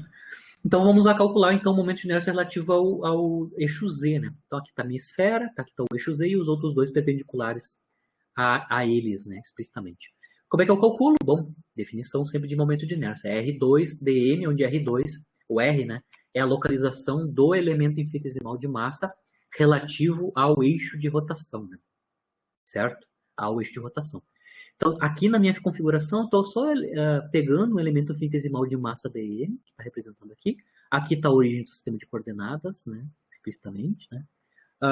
O eixo z. Né? Se eu usar sistema de coordenadas... Aqui não precisa nem usar sistema de coordenadas esférico. Né? Eu sei uma relação de qual é que é a distância ao eixo z, né, que é o d que eu estou chamando, né, com o tamanho, né, do vetor posição, né, do elemento infinitesimal, localização dele, que é o vetor R, né, e o ângulo polar θ, né, explicitamente. Então aqui eu estou calculando quanto é que é R2 é d quadrado, né, onde d quadrado, obviamente, por geometria, né, eu consigo escrever d2 em termos do seno do ângulo θ e a distância do vetor posição, o tamanho do vetor posição R, né? No sistema de coordenadas esférico agora aqui, tá? Então, lembrando que no sistema de coordenadas esféricos, o ângulo polar é medido a partir do eixo Z até o vetor posição da partícula, né? Que está aqui, explicitamente. Então, esse vetorzinho que eu representei aqui é o vetor posição da partícula, é relativo à origem do sistema de coordenadas, e aqui eu tenho a distância d do elemento infinitesimal até o eixo z, né? Lembrando que essa altura aqui, né, é z no sistema de coordenadas cartesiano, né, explicitamente, né? Muito bem, então aqui é R2, no nosso caso, então, é D2, né? D2 é essa distância. A integral na massa vai, então, ser reescrita como integral no volume, né? No volume, ρdv. Aqui eu vou calcular por simetria, como é uma esfera, eu vou usar o elemento infinitesimal de volume em coordenadas esférico, né? Mas basicamente aqui eu já mostrei para vocês por geometria que o d quadrado, né? O d quadrado vale r seno θ. Né? O d aqui é o cateto oposto a esse ângulo, né? Nesse triângulo retângulo que engloba z, d e r. Né? Então aqui o d quadrado eu já sei que vai ser r quadrado seno de θ ao quadrado, onde r aqui agora é o tamanho do vetor posição. E aqui, claro, eu tenho o elemento infinitesimal de volume em coordenadas esféricos, né?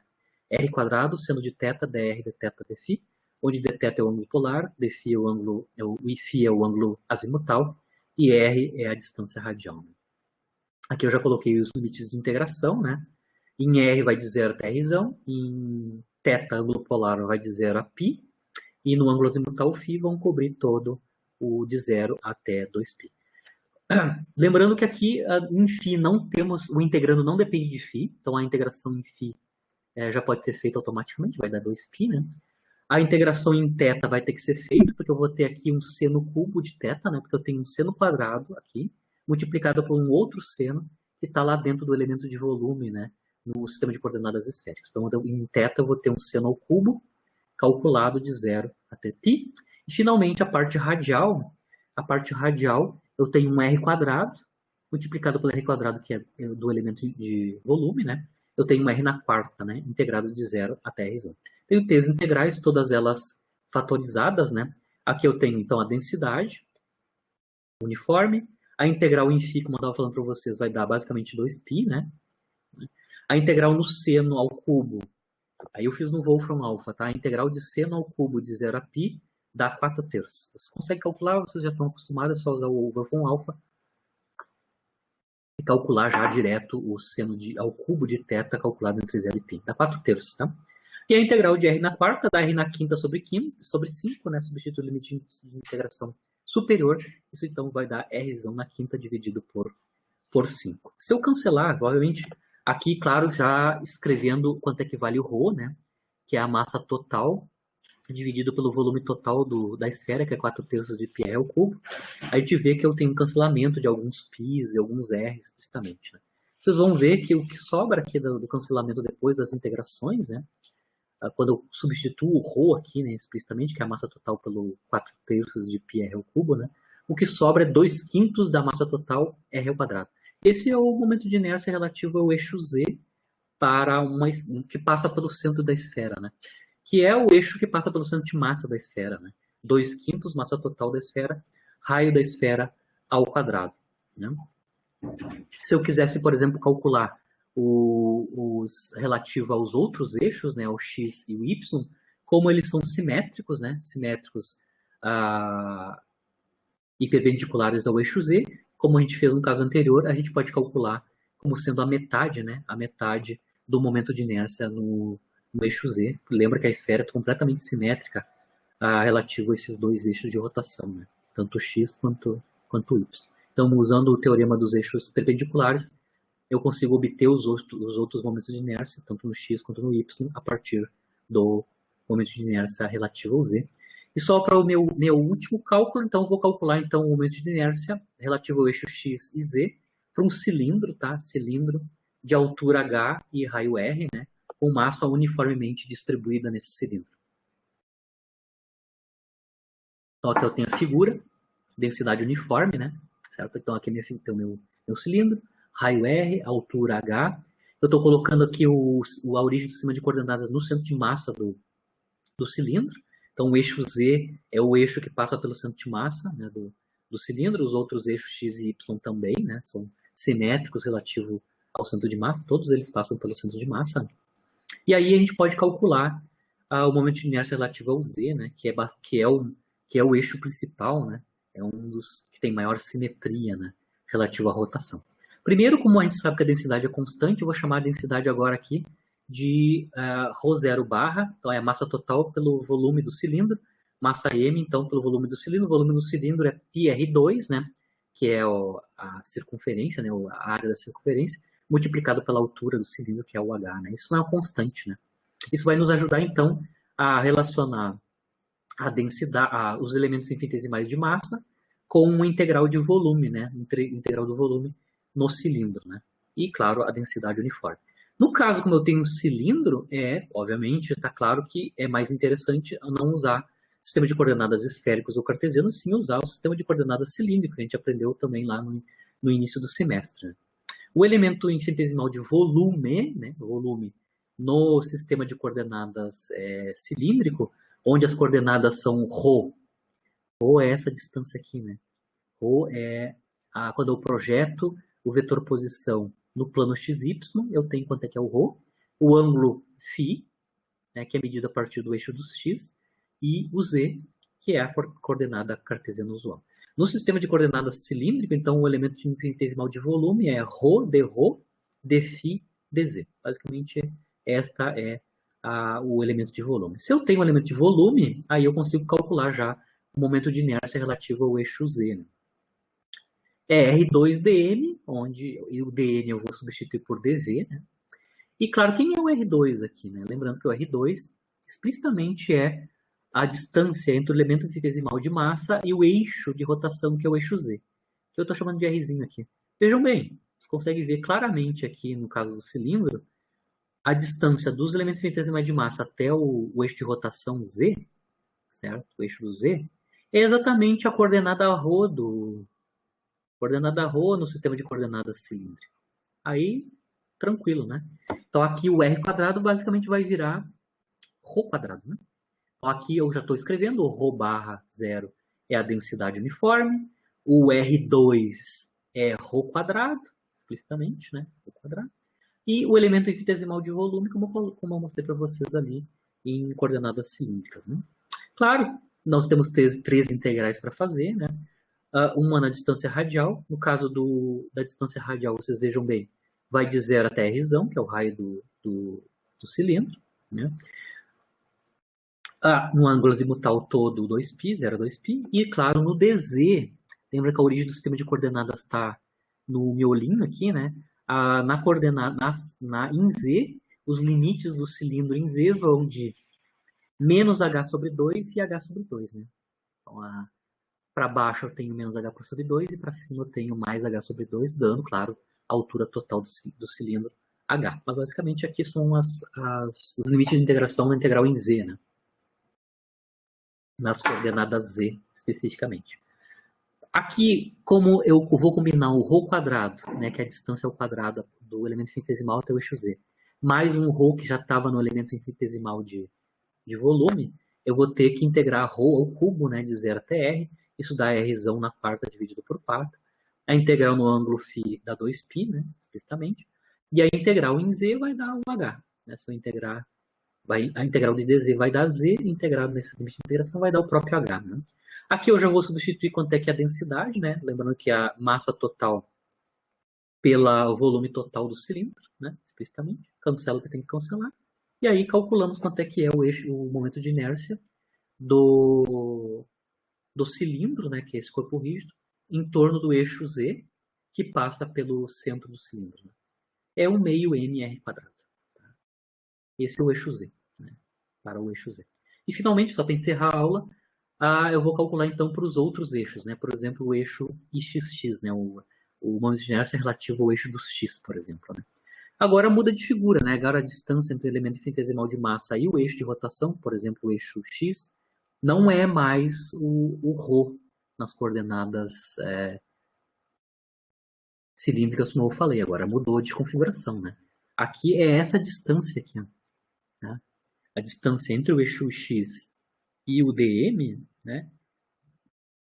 É essa distância aqui. Mas essa distância eu consigo também obter por geometria. Ó.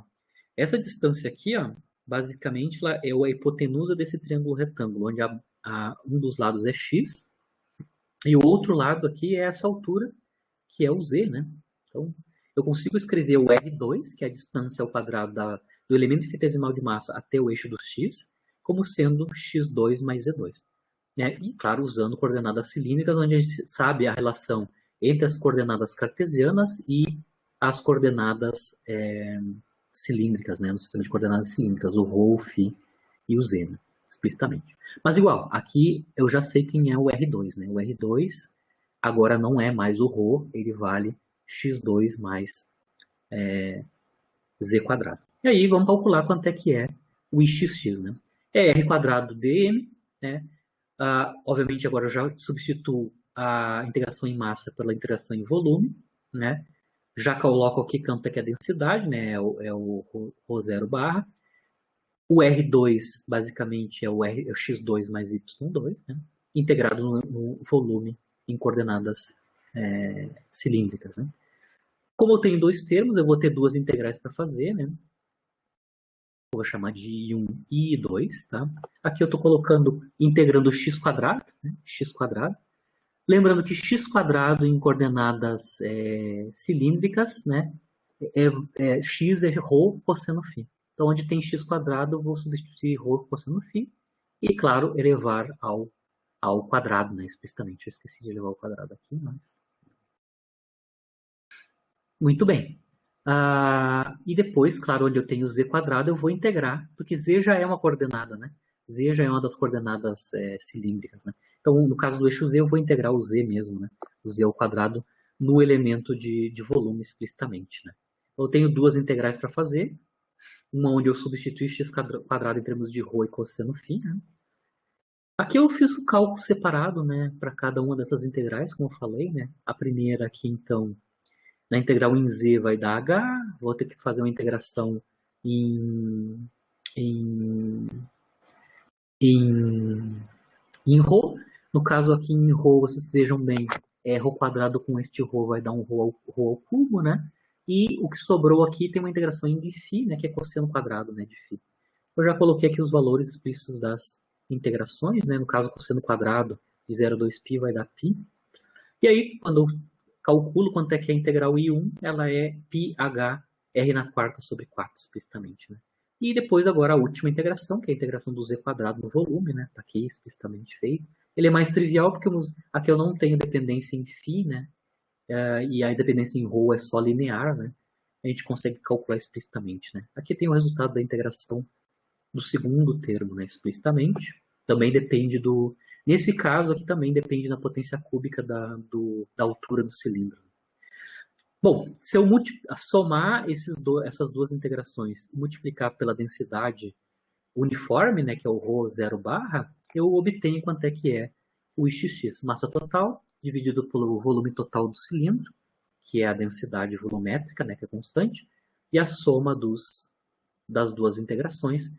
E aí eu vejo que essa é a expressão do ixx, né, que também vai ser a mesma do y, né? Ela não é igual ao izz aqui explicitamente, né? Porque eu não tenho a simetria que tem relativo ao eixo z, né? Não é exatamente igual à simetria de revolução que eu tenho pelos eixos x e y, certo? Então aqui eu consigo mostrar algum caso onde o momento de inércia relativo a um eixo perpendicular ao z não é a metade dele, é bem diferente um pouco a expressão, né? Ela depende aqui, além do raio da massa, também depende da altura, né? do cilindro na forma ao quadrado. Lembrando que é interessante que no caso do IZZ, né? A altura do cilindro não entra na expressão do momento de inércia, né? Explicitamente, devido à alta simetria que tem aqui em torno do eixo Z, né? Para o cilindro. Certo, pessoal? Eu vou ter que parar por aqui. Desculpem estar muito esticado, mas eu queria pelo menos fechar uma área. Então, lembrando que só para notícias, né? Amanhã eu vou colocar a última atividade, né? Que vai corresponder ao que a gente viu nessa semana, que é basicamente hoje corpo rígido, e na aula passada a gente fez colisões elásticas. Então, essa semana vai ser esses dois conteúdos, né? E na terça-feira eu vou disponibilizar 3 atividades pequenas, vão ser só 2 questões, tá? Porque a gente não vai ter muito tempo, né? Que vão corresponder às recuperações, tá? Então, se alguém não fez algumas das atividades ou tirou nota muito baixa naquela atividade específica, por favor, pegue e faça, né? Até 3. Na ementa eu disse que eu poderia ter 3 atividades que podem ser recuperadas, tá? Então eu vou colocar 3 atividades curtas de 2 questões, né?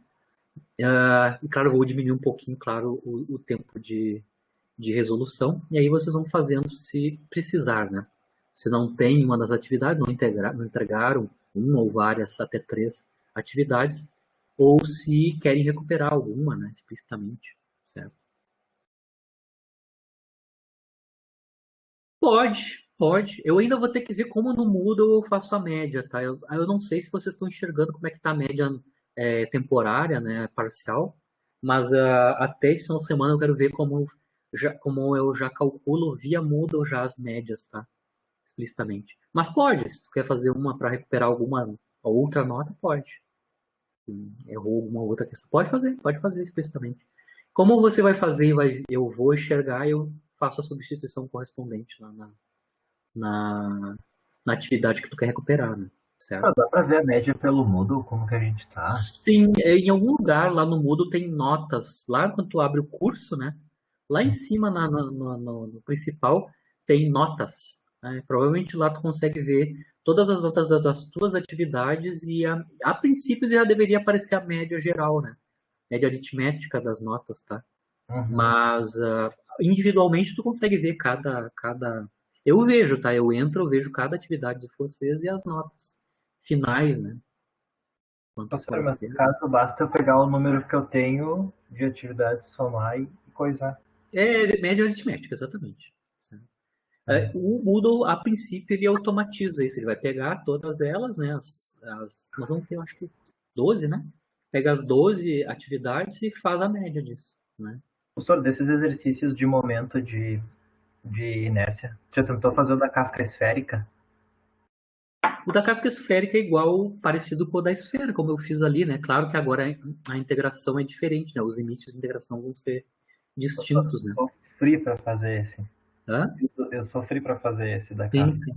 Bem difícil. E o do cilindro não consegui, mas agora eu vi como é que faz ali. Isso, é. No cilindro, claro, é mais fácil quando eu uso assimetria, ou seja, eu uso o sistema de coordenadas cilíndricos, né? É bem rápido. O que eu consegui foi aquele, mas é fácil que o eixo de rotação passa bem no meio do cilindro. Daí é tranquilo, mas quando o eixo pega no... divide ele ao meio assim, sabe? Passa pelo... Sim. Ali é... Aí é mais complicado. Vejam bem que não é tão simples, né? Tem que fazer a separação, tem 2 termos, né? Mas depois que eu separei em 2 termos, as integrais são bem tranquilas, assim, não dá para fazer tranquilo. Mas eu tentei fazer um resumo geral das maiores partes das possibilidades. Claro, se vocês lembram o livro da Física 1, lá na parte de momentos de inércia, tem tabelas, né? Tabelas de quanto é que vale os momentos de inércia. Eu fiz, assim, um apanhado, assim, mostrando alguns casos representativos, né? Então, a esfera, o cilindro, o disco, o anel. Claro, tem mais possibilidades, mas pelo menos vocês já entendem a maneira de fazer. Usa o sistema de coordenadas que é mais interessante, né? Eu mostrei quais são ali, eu usei todos, né? Eu usei cartesiano, usei esférico, eu usei o plano polar e usei o cilindro. Na verdade, eu usei todos os sistemas de coordenadas, claro, usando a simetria do problema, né? Explicitamente. Eu calculei todos da tabela do Halliday, com exceção desse aí que eu te falei do cilindro, né? Mas tem um bem legal ali também, que é o do cilindro oco. Sim. Mas tem que fazer a maneira de calcular, nesse caso do cilindro, bom, aí no caso do cilindro faz igual esse aqui, né, explicitamente. No cilindro oco, na verdade, só subtrai, né, um volume do outro, né? Porque basicamente o que a gente está fazendo é a integração de volume, né? Então, pode subtrair volume. E depois transforma numa integral dupla, eu acho. Exato. X e Y. Uma coisa certo, assim. Pessoal, eu vou ter que sair, mas lembra, apesar de eu terminar as atividades essa sexta, eu vou continuar dando as aulas. Vai ter aula terça, vai ter aula quinta, etc. Eu vou continuar dando conteúdo, ou seja, na terça a gente vai ver a dinâmica de corpo rígido, ou seja, como é que vai se comporta um corpo rígido quando ele está sujeito a forças externas, por exemplo, né? A gente vai fazer toda essa conta. Eu vou continuar dando aula. Professor, vou continuar gravando. Se tiver audiência melhor, se não tiver, eu vou continuar gravando até eu finalizar a ementa. Eu vou fechar a ementa de qualquer jeito e vou deixando guardado aqui. Se vocês quiserem assistir, tranquilo. Ô, professor, só uma coisa, no Moodle, ele não está aparecendo as notas até a atividade 8. Ele está aparecendo só da 9 em diante. Isso, eu tenho que ver o que está acontecendo quando eu faço... Ele não tá, é isso que eu vi, ele não tá, automaticamente ele não está puxando. Mas isso. Eu entrei individualmente nas atividades de vocês, tá as notas lá. Estão lá. Então é um problema só de configuração do Moodle. Eu vou ter que falar com algum colega meu, por exemplo, o Thomas, ele sabe como construir o caderno de... Isso é chamado de caderno de notas no Moodle, tá? Perfeito. Eu vou tentar ajeitar isso mais tardar até segunda-feira. Então, no final de semana, eu vou ver como é que eu... Eu já montei o caderno de notas, mas eu só quero ver esse problema que está acontecendo, né? Não estão aparecendo, mas eu vou resolver.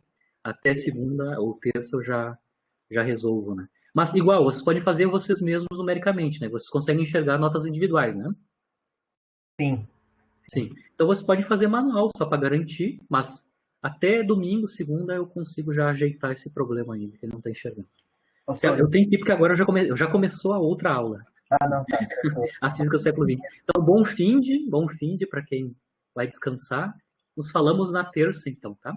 Terça-feira continuamos corpo rígido, dinâmica de corpo rígido. Abração. Valeu, abraço. Mostra os gatos na próxima aula.